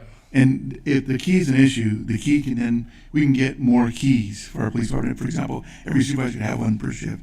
So that's one issue. Second issue is that the car dealerships, I think every car dealership in America, and maybe even in the world, they want to create more of an inviting environment. You go to manufacturing plants, and a lot of them don't have these things either, only because they want to create well, for sure, the Japanese manufacturers don't. They want to create more of an inviting environment, as mentioned before. I think that the real issue, and I agree with you, is that we want to be very careful with our business person here in the community that we help support them, and nobody wants to be a victim of crime. However, I think there's other options. There's bi-directional, certain pulses that are invisible, you can't see, but they give the same alarm output. There's so many different products on the market, and then maybe this is the product. But I think that you're right. I think we should push it back to have them work together with our economic development and our planning people to see, what more can we make it. It seems like this product can be a little bit aesthetically pleasing. It's pushed back away from the street vision. It's a secondary line of defense, so it's pushed back a little bit. So I think it doesn't have that prison look, but I think we can do other things to make it more pleasing. So I'm in full support of what you're talking about, that we should at least set it back for some revisions. So for me, I'm not necessarily opposed to the electrical fence idea, but the way this is written, I don't like the idea that certain zones can just apply for it and have it go through the desk and then it be approved. So for me, if I were to want to be able to support something like this, I would need to have a conditional use permit set for any zone. That way there's some, there's review from staff, and then there's review from the planning commission. So that way, we're at least getting to see, more of what this project's going to be about, whatever project it may be, regardless of this particular applicant or not. But for me to approve something like this, I can't do that at this time, only because I'm not comfortable with some of the by right language where we just kind of approve it with staff and it doesn't come through review through the planning commission. So that would be my issue with it. However, considering what council members Saab and Rodriguez brought up, I'd be okay with pushing this back to see if we can come up with an alternative solution to this issue that would be beneficial to the applicant as well as to us, and then we can look at those options there. And I think also if we were a different type of community where you have a particular area where it's exclusively industrial or manufacturing or whatever, where you don't have, the retail and all that kind of mixed together to a certain extent, then I think, something like this may make sense.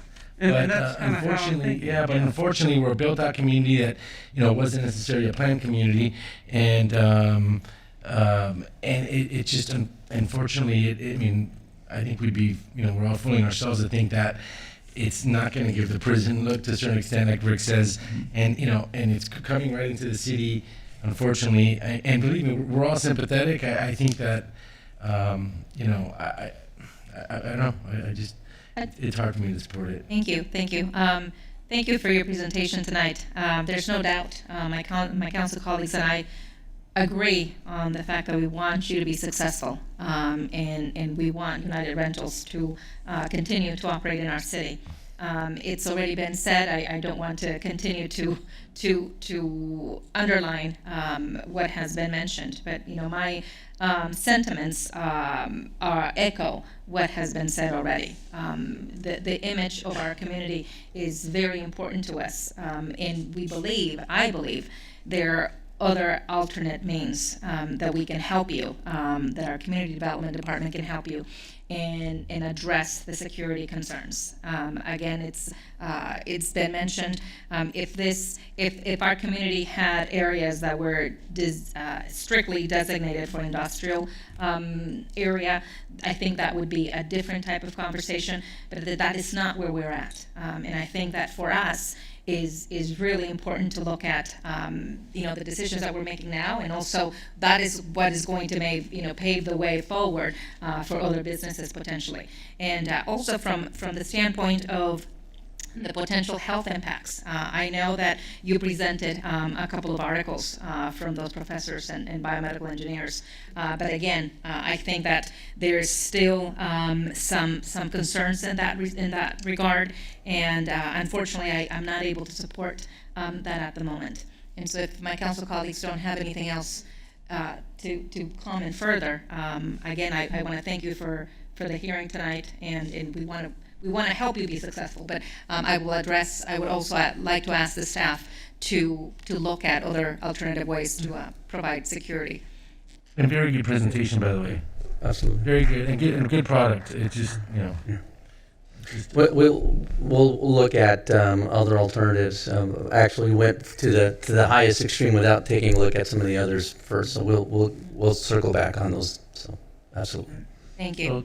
So there's a motion to approve the resolution before you, which is to deny the zone code amendment for electrified security fencing. So moved. Second. Okay. Motion approved. I'm sorry, roll call?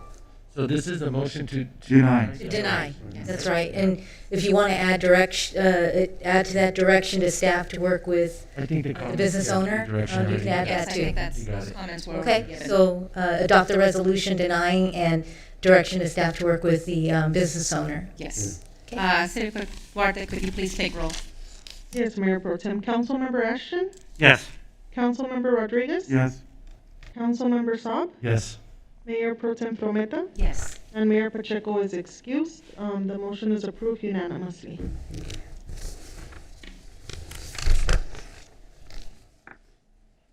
No, that's right. We're good. Okay. Thank you. Now, City Clerk Duarte, do we have any speakers on the phone?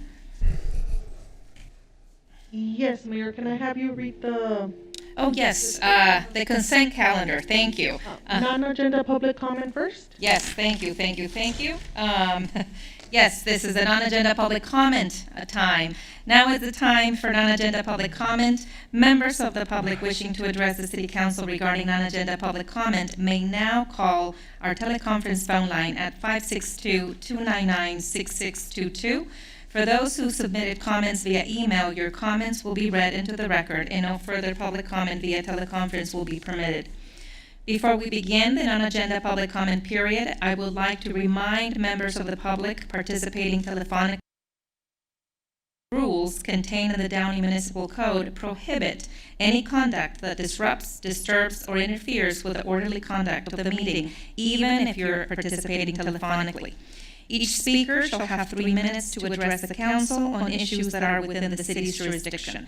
Since we are under a federal, state, and local emergency declaration in Los Angeles County Safe at Work and in the community order, I will limit this non-agenda public comment period to 30 minutes pursuant to Downey's Municipal Code, Section 2105G. City Clerk Duarte, did we receive any written correspondence or items to be read into the record? Yes, Mayor, we have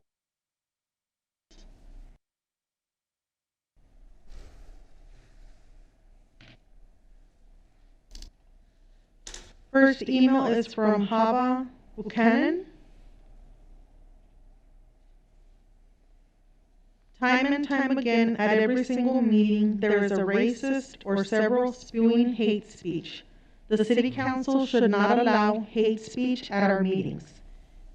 It is a bad look that you guys just sit in silence and allow ugly racist epithets to occur over and over again.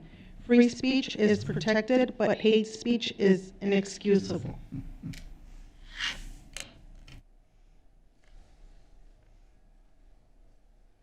The next email is from Kevin Esse. That's it. Is it? That's it. Greetings, Mayor Blanca Pacheco and council members of Downey. The Shower of Hope needs your help. We are launching a housing program for ELAC Community College students facing housing instability called Hope Housing for Students, and would like you to help spread the word to the residents of Downey. The program still has beds open, but is struggling to get the message out to students experiencing homelessness. If you know anyone attending ELAC and facing housing instability, please help the Shower of Hope reach them. There is a $250 rent requirement starting the second month, but students unable to pay can still stay in the program by committing to volunteer 15 hours a week. Food, high-speed internet, laundry, clothing, furniture, and counseling will be provided through the program. All the available links and websites will be provided below, as well as a flyer, just in case your clerks would like to have more in-depth information on the program. Please invest in your students on the margins. And then there's a link provided to apply or email. The website is www.theshowerofhope.org. www.theshowerofhope.org. Do we have anybody on the phone? We do, Mayor Pro Tem. We have one call.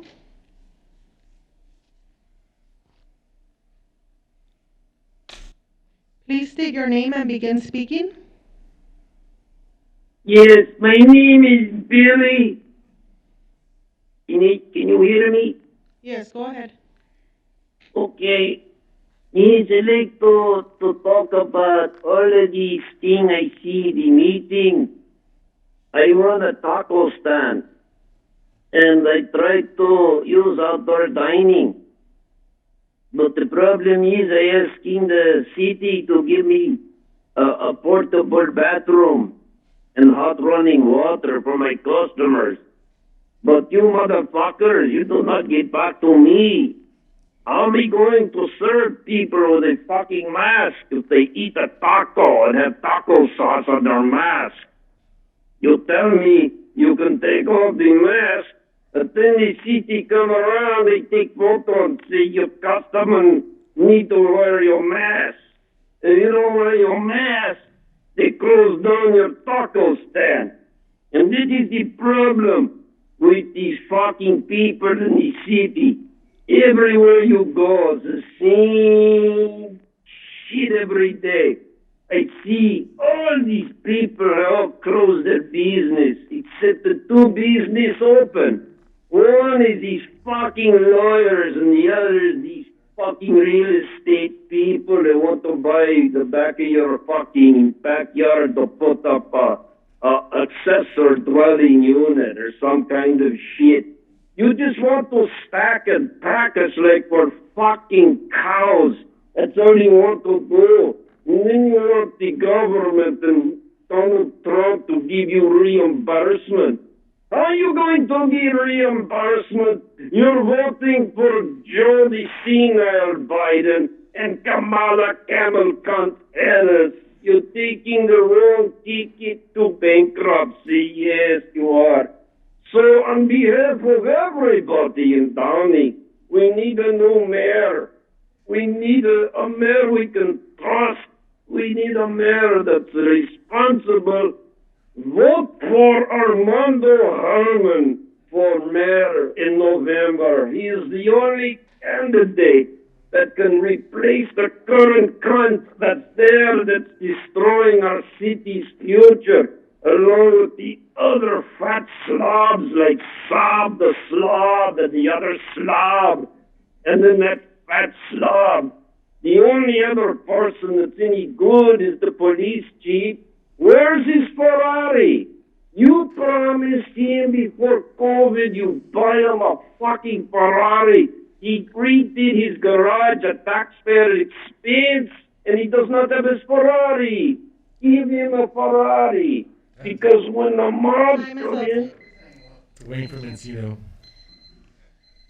Do we have any other callers? We know it's you, Wayne. Okay, good.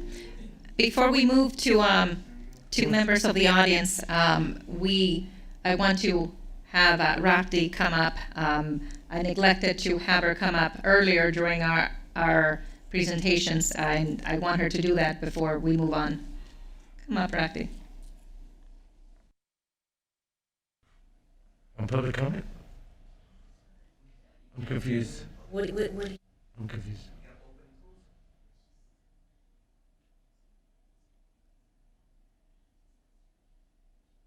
Okay. She's just going to make an announcement. Yeah, she's going to make an announcement.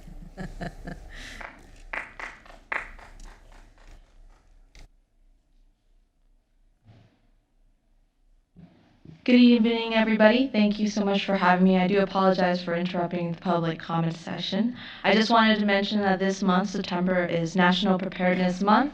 The city is doing a campaign to encourage everyone to better prepare their families and their friends for any type of emergency.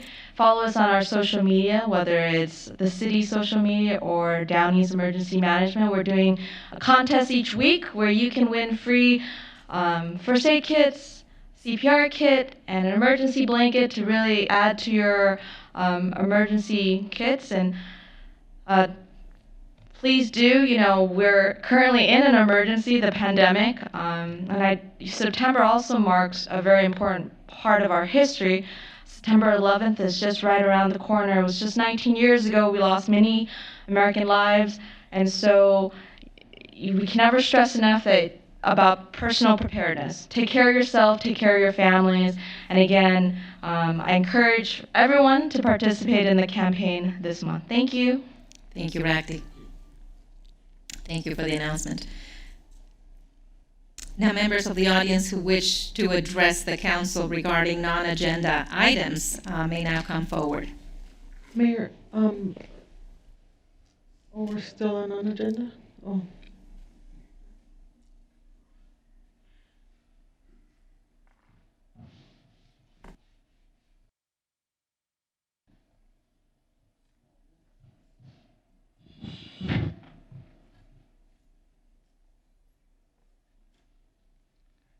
Mike Greenspan, a Bruin butt kicking Florida Gator.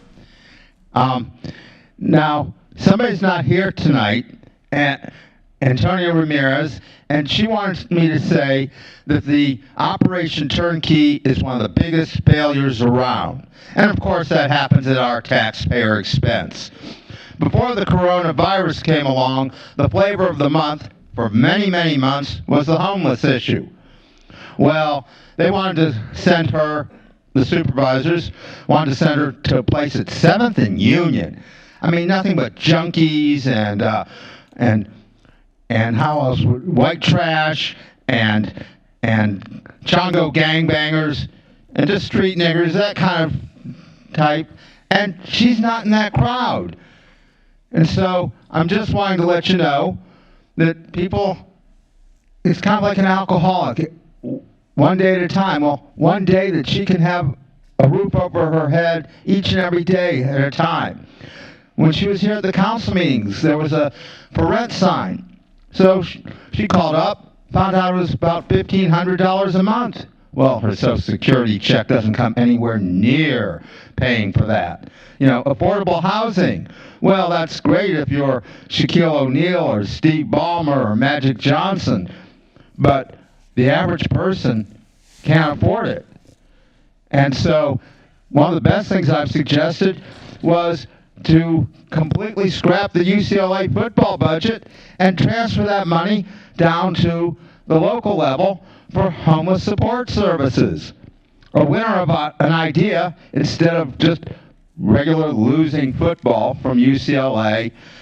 After all, you could probably put a ring around the Rose Bowl of about 2 different rings if all the homeless people in the area held hands. Or out there in Westwood, you could probably do the same. Yes, folks, money down the drain, this black hole down the drain. And what does it get? Nothing. It gets us wasted money. I mean, we'd be better off with our taxpayer money getting Adam Sandler chocolate wasted than to waste it on some loser football program year in and year out. They're kind of like Humphrey Bogart movies, UCLA football games. People don't go to them anymore. And they actually invented social distancing against the overrated Utah Utes. They were not within 6 feet of anybody on the Utah Utes carrying the ball. That's why the score was 45-3. Your supervisor, Janice Hahn, I figured she was a high school cheerleader. Maybe she could, in a game like that, when it's 45-3, she almost had to be called in. Maybe the Bruins will score. Because, after all, they can't.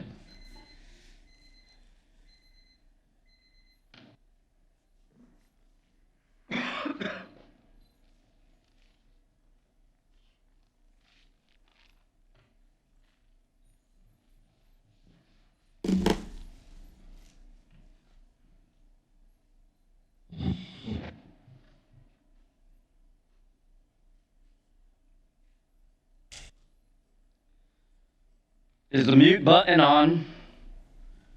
Is the audio screen removed? As you see, I'm not televised, or any of you are not televised.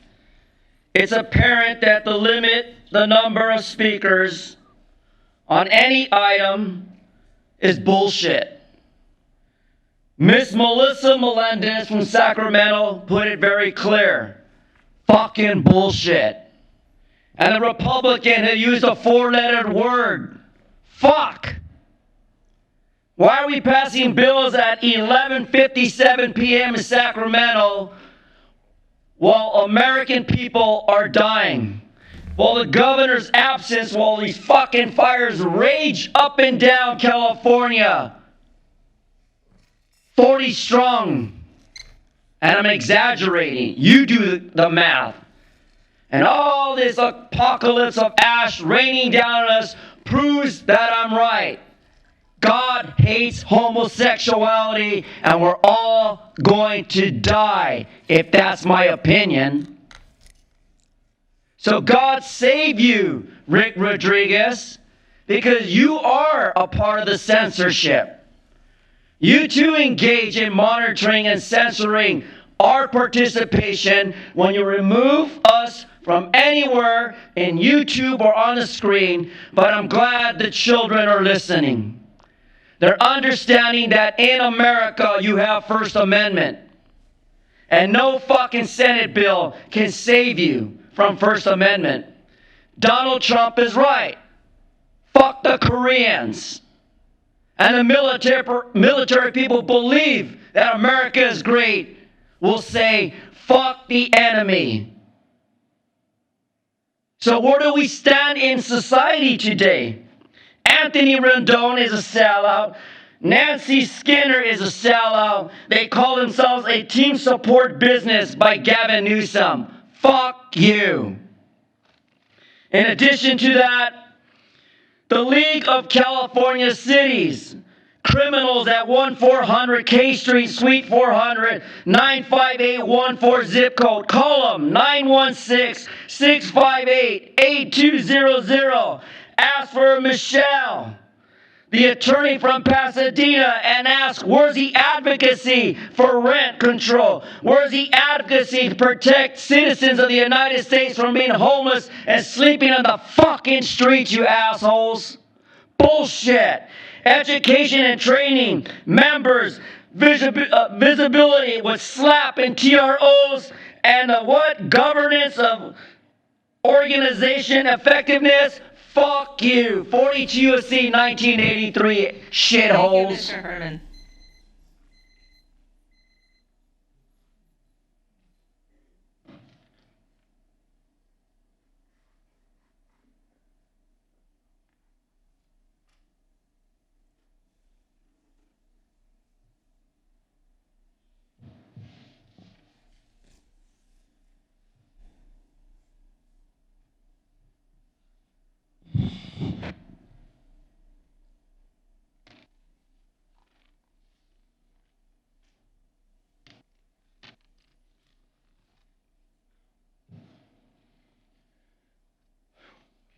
Lee Squire, Vietnam veteran, son and nephew of World War II veterans.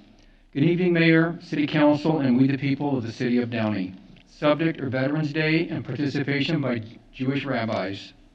I'm asking City Council to have Veterans Day tribute at our War Memorial at the Civic Center. I'm asking the City Council to invite a Jewish rabbi to participate.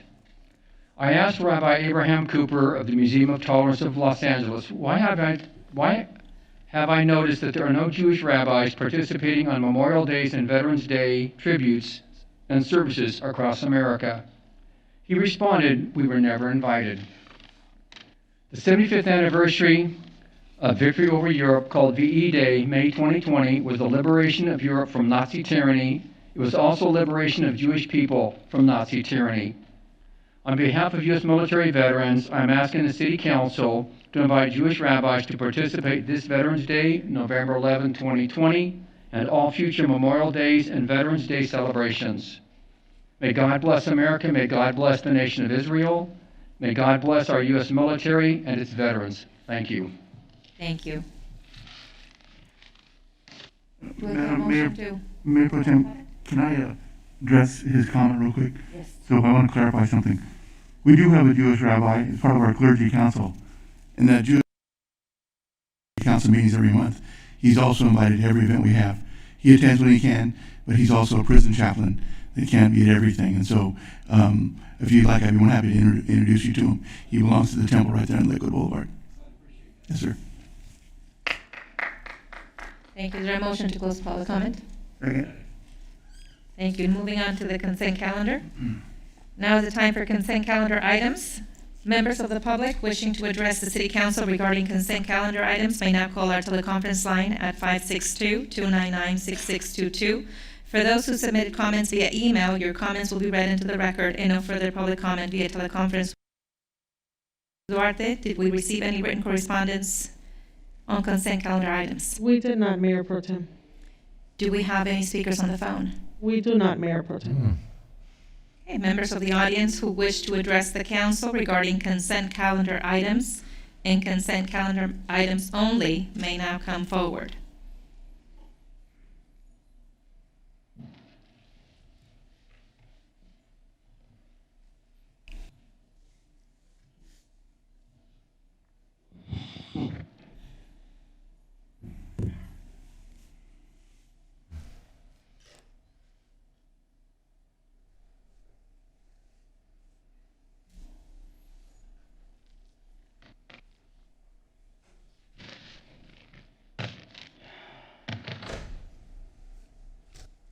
So regarding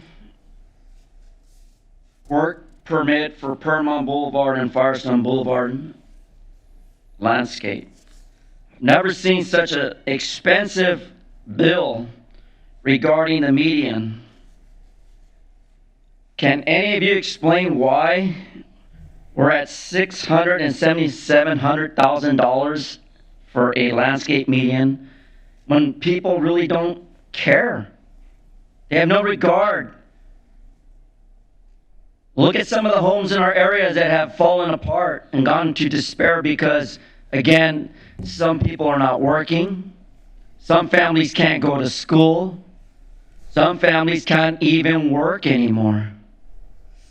And what is the mommies doing about it? Then when you look at the so-called Public Works Directory for city engineer to file a notice as a capital improvement, we still don't have our parks completed under Measure S. Why such delays? Maybe you spent the money on that nice auditorium across from the parking area here, next to the nice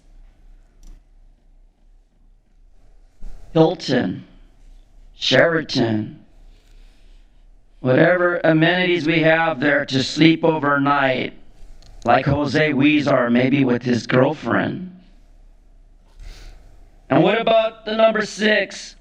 Amend the agreement with data ticket company for parking administrative citation services. Do we need that at the moment that we're under a pandemic and crisis?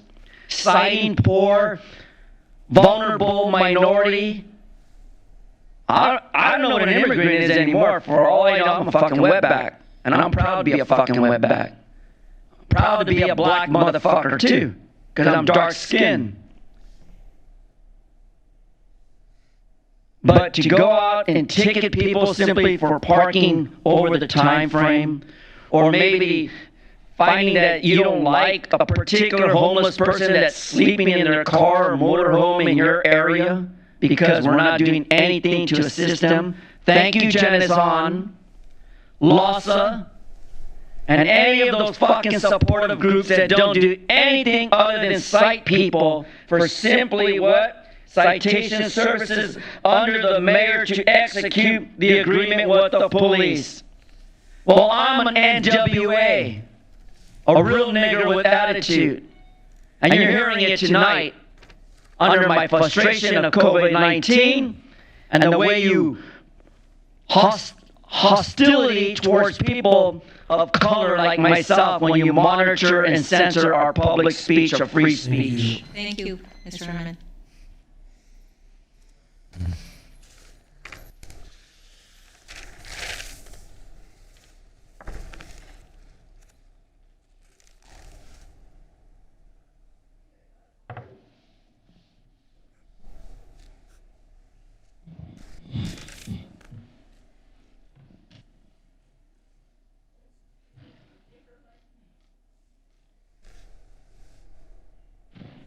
Thank you. Proceed. Hey. Mike Greenspan, Bruin butt kicking Florida Gator, and we got the victories to prove it in the NCAA tournament. Anyway, now there's a couple of things. On number 5, about Paramount Boulevard and Firestone Boulevard, the median. Well, I looked through your black book. You've got funds available, $1,200,000, and yes, your reprogramming has saved $389,443.47. Of course, I don't see where a median should be a bells and whistles median. There's people starving, there are people homeless, there's a coronavirus going around and people out of work. Do we really need automatic sprinkler systems and other bells and whistles? Hey, I'm an insomniac. Wherever I go, I always seem to hear what I call the sprinkler symphony at 3 and 4 in the morning at wherever I live. So I don't see why we have to spend all that money. Just some grass, get somebody from maintenance to cut the lawn every so often. Don't let it grow up to be 5 feet tall in front of the public. Now, the data thing. Number 6. Any bids, or is this a no-bid contract? Well, I see they've got a good track record from something else, and this will be about a 30% savings. But when you get a parking ticket, if you don't pay it, it carries over at your registration and they add more money. Well, I've got a war story. Years ago in San Francisco, I paid a $10 parking ticket, and it came time to renew my vehicle. And DMV added $15 to my vehicle. Why? Because San Francisco took the money and didn't record it. And the burden is on you. Don't write out your ticket, or don't do your ticket electronically, or don't do your ticket by credit card. Do it the old-fashioned way. Pay with a check or write the citation number on it. It is because I did that, and I was able, because all our checks at the credit union, they never sent them back to us. I went to the credit union, got a copy of it. DMV took $15 off my registration. So I'm not saying you're like San Francisco, and this was not in the days of Gavin Newsom being mayor. It was somebody else. It was probably Princess Di-Fi or maybe Art Agnos. But that same incompetency can happen here. So, folks, when you get your ticket, pay it, keep a copy of it, and be able to show proof, because the burden of proof will be on you at the DMV when they're charging you for unpaid parking tickets in Downey. Thank you. Thank you. Are there any council members that would like to remove or abstain from an item? I'd like to pull item number 15. And then I just have a point of clarification on items 8 through 13. I don't necessarily need to pull them, but I just want to clarify something in the language on that. So I go, okay. So in all of those items you mentioned, you've written CSU San Bernardino, then you use in the staff report, then you use the acronym CSULB, which is Cal State Long Beach. And then in the actual memorandum, it's written as Long Beach again. So I'm just trying to clarify, is the credit stuff through UC San Bernardino or through UC Long or CSU Long Beach?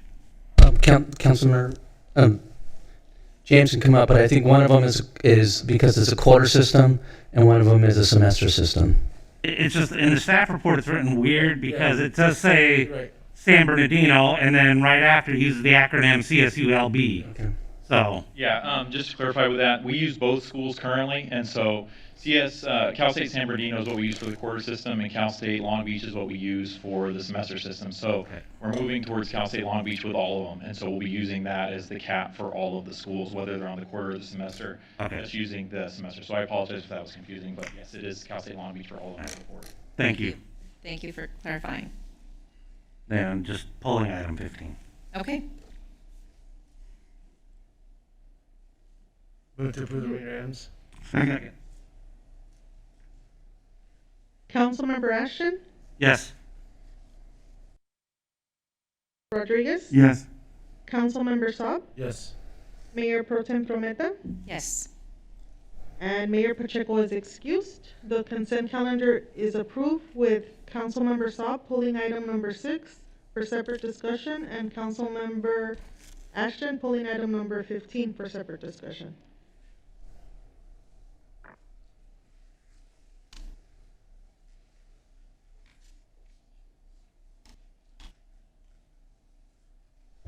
Madam Mayor, which one do you want to?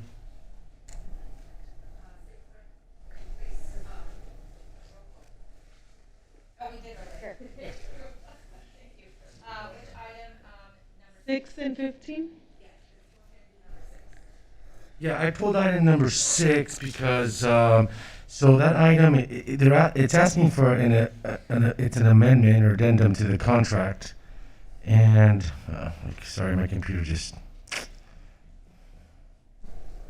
All right.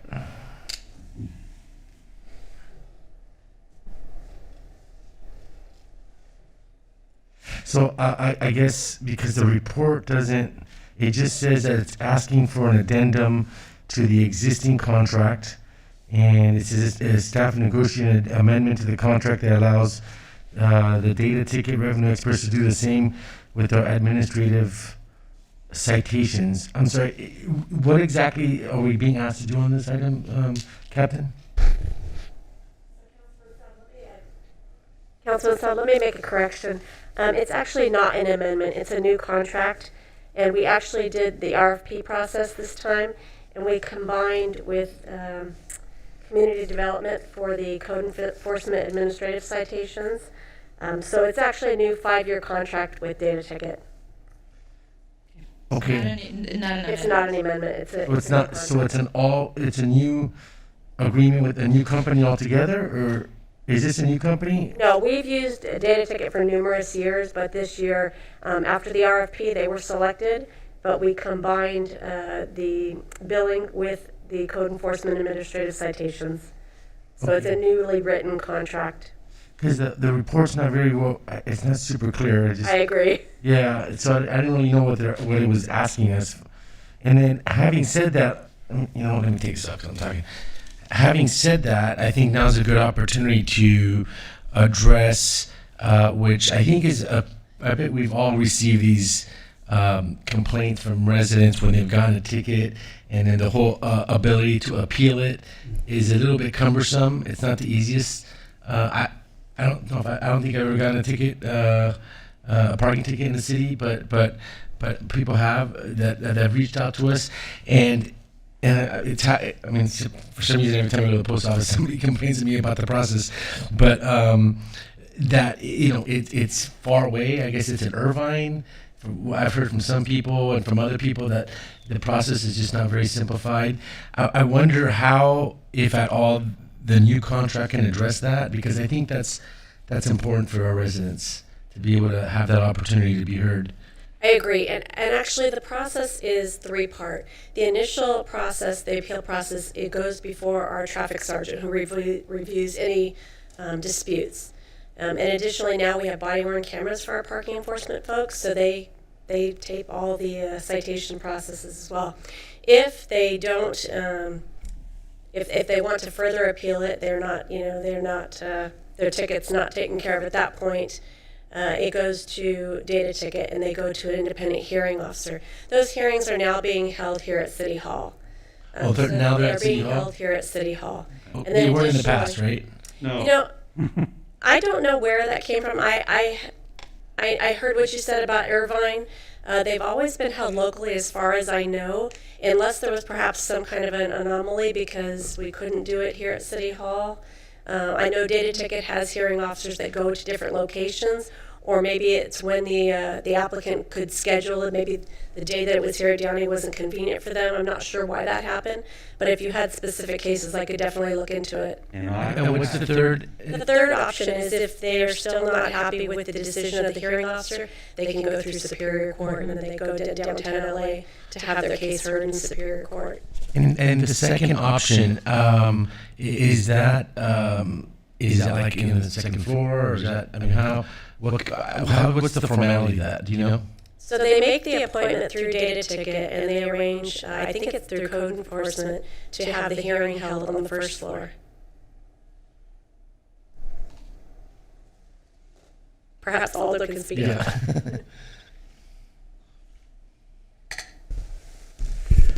Yeah, the individuals are contacted, as the captain said, and here in City Hall, those hearings are held on the second floor at the convenience of both staff and the individual that's requesting a hearing. Okay. Go ahead, sorry, Councilman Nash, you were saying No, something. I apologize, I'm kind of jumping the gun. So I know, like, we used to, I had a ticket a couple of years ago, I had to go to Whittier City Hall. So it's, you know, I'm glad that we're starting to do them here now. So is that in the contract, though? Because you mentioned that they rove around, and, you know, I'd like for it to be in the contract that the hearings are going to be within the city limits. I didn't see it, because honestly, I wasn't even sure what this item was asking us to do. We can take a look at that and see if we need to make a revision. Why don't we do this, as if you can approve the contract today, and then we'll do a side letter with the Data Ticket that adds this particular requirement to have the appeal hearings, that second level of review, held here at City Hall. But wouldn't it be better to just have it in the contract? What if they don't agree to it? Because it seems material to have, I mean.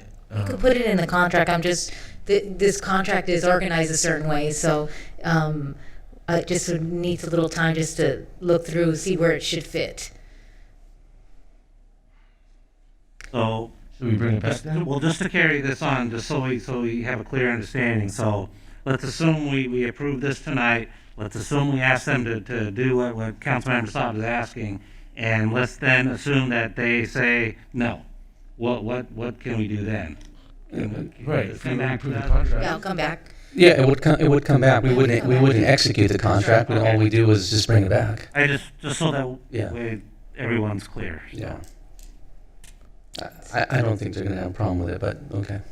Yeah, I can say, just from my experience, we have a long-standing working relationship with Data Ticket, and they've always been accommodating to our requests, and I think we've been doing it here at City Hall for several years now.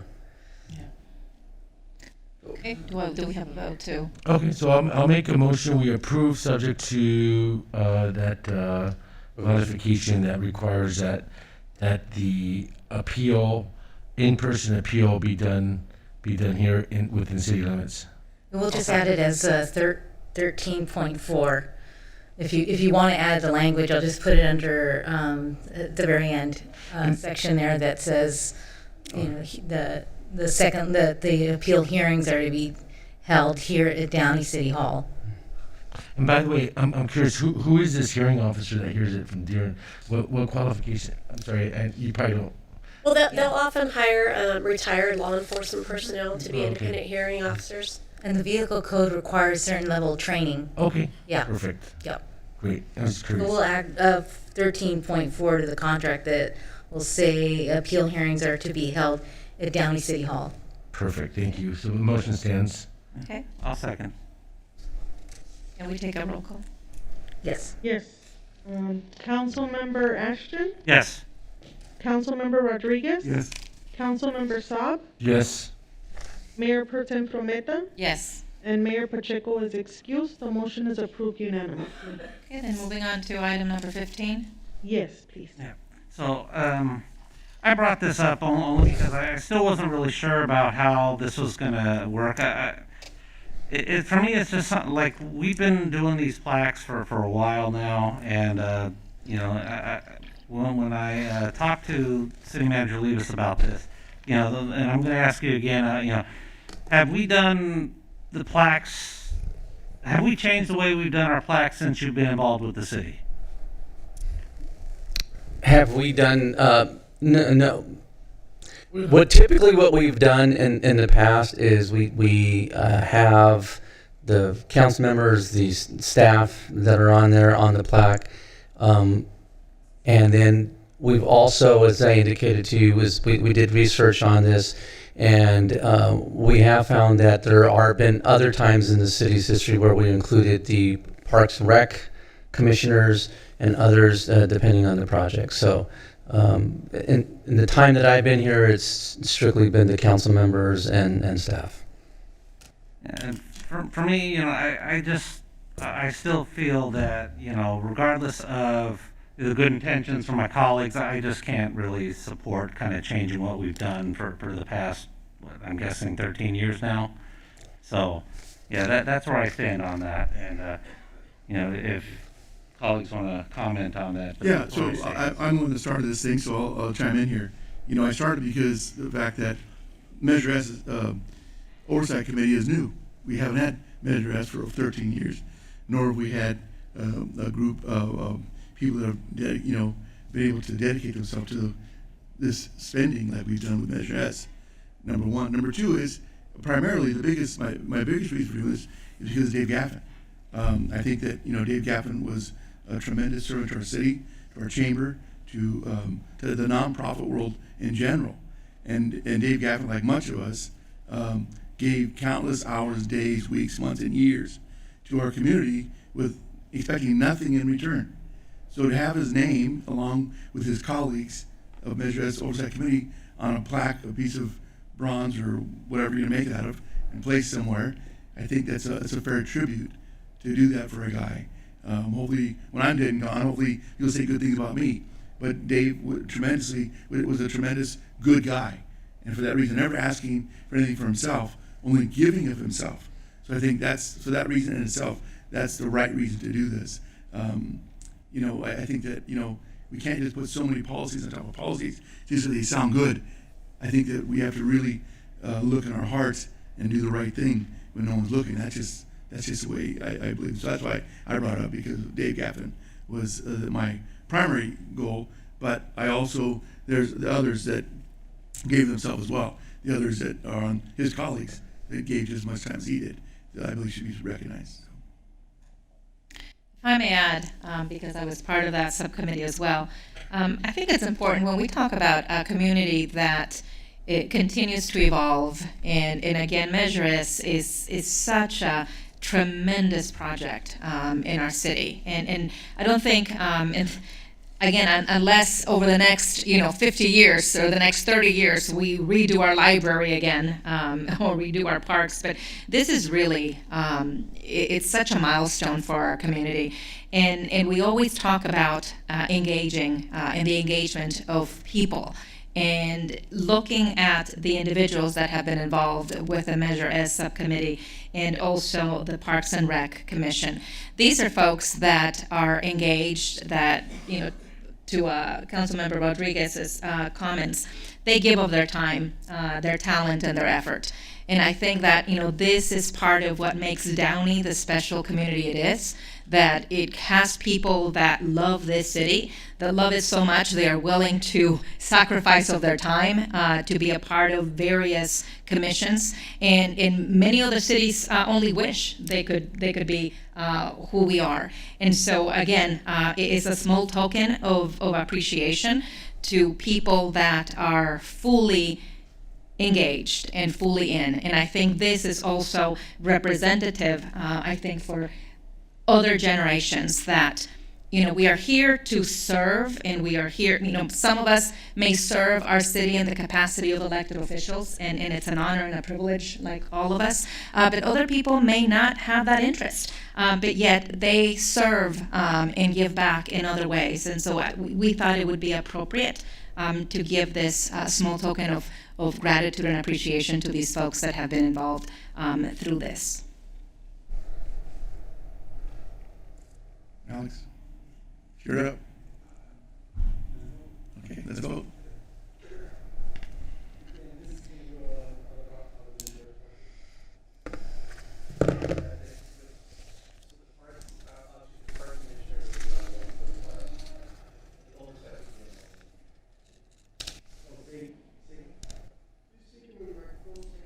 So you have, the question was asked, would this be on all projects?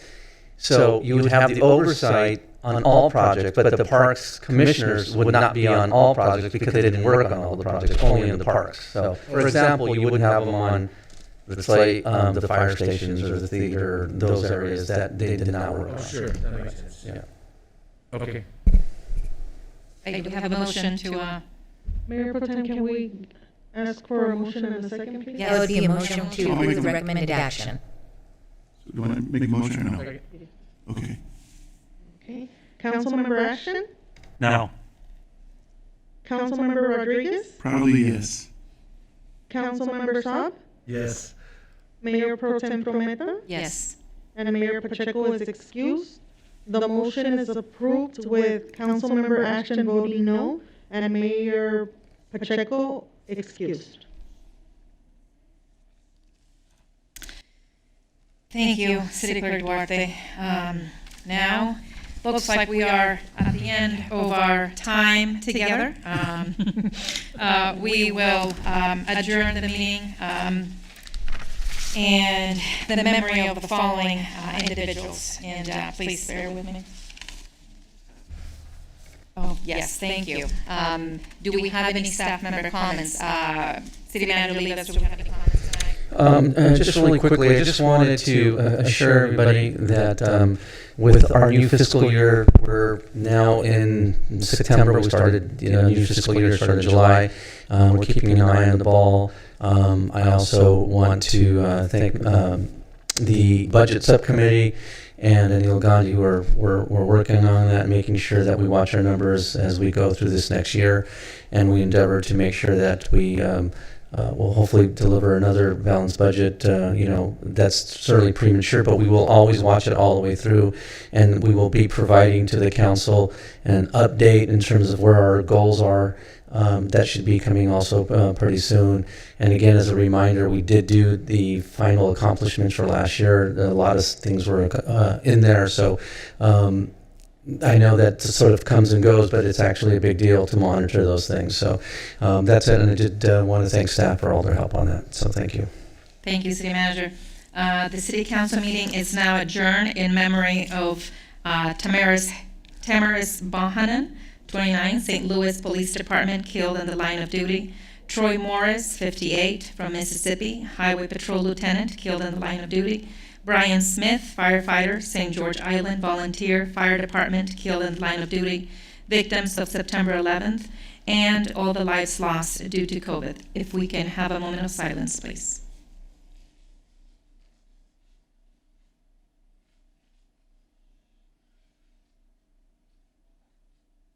This meeting is now adjourned.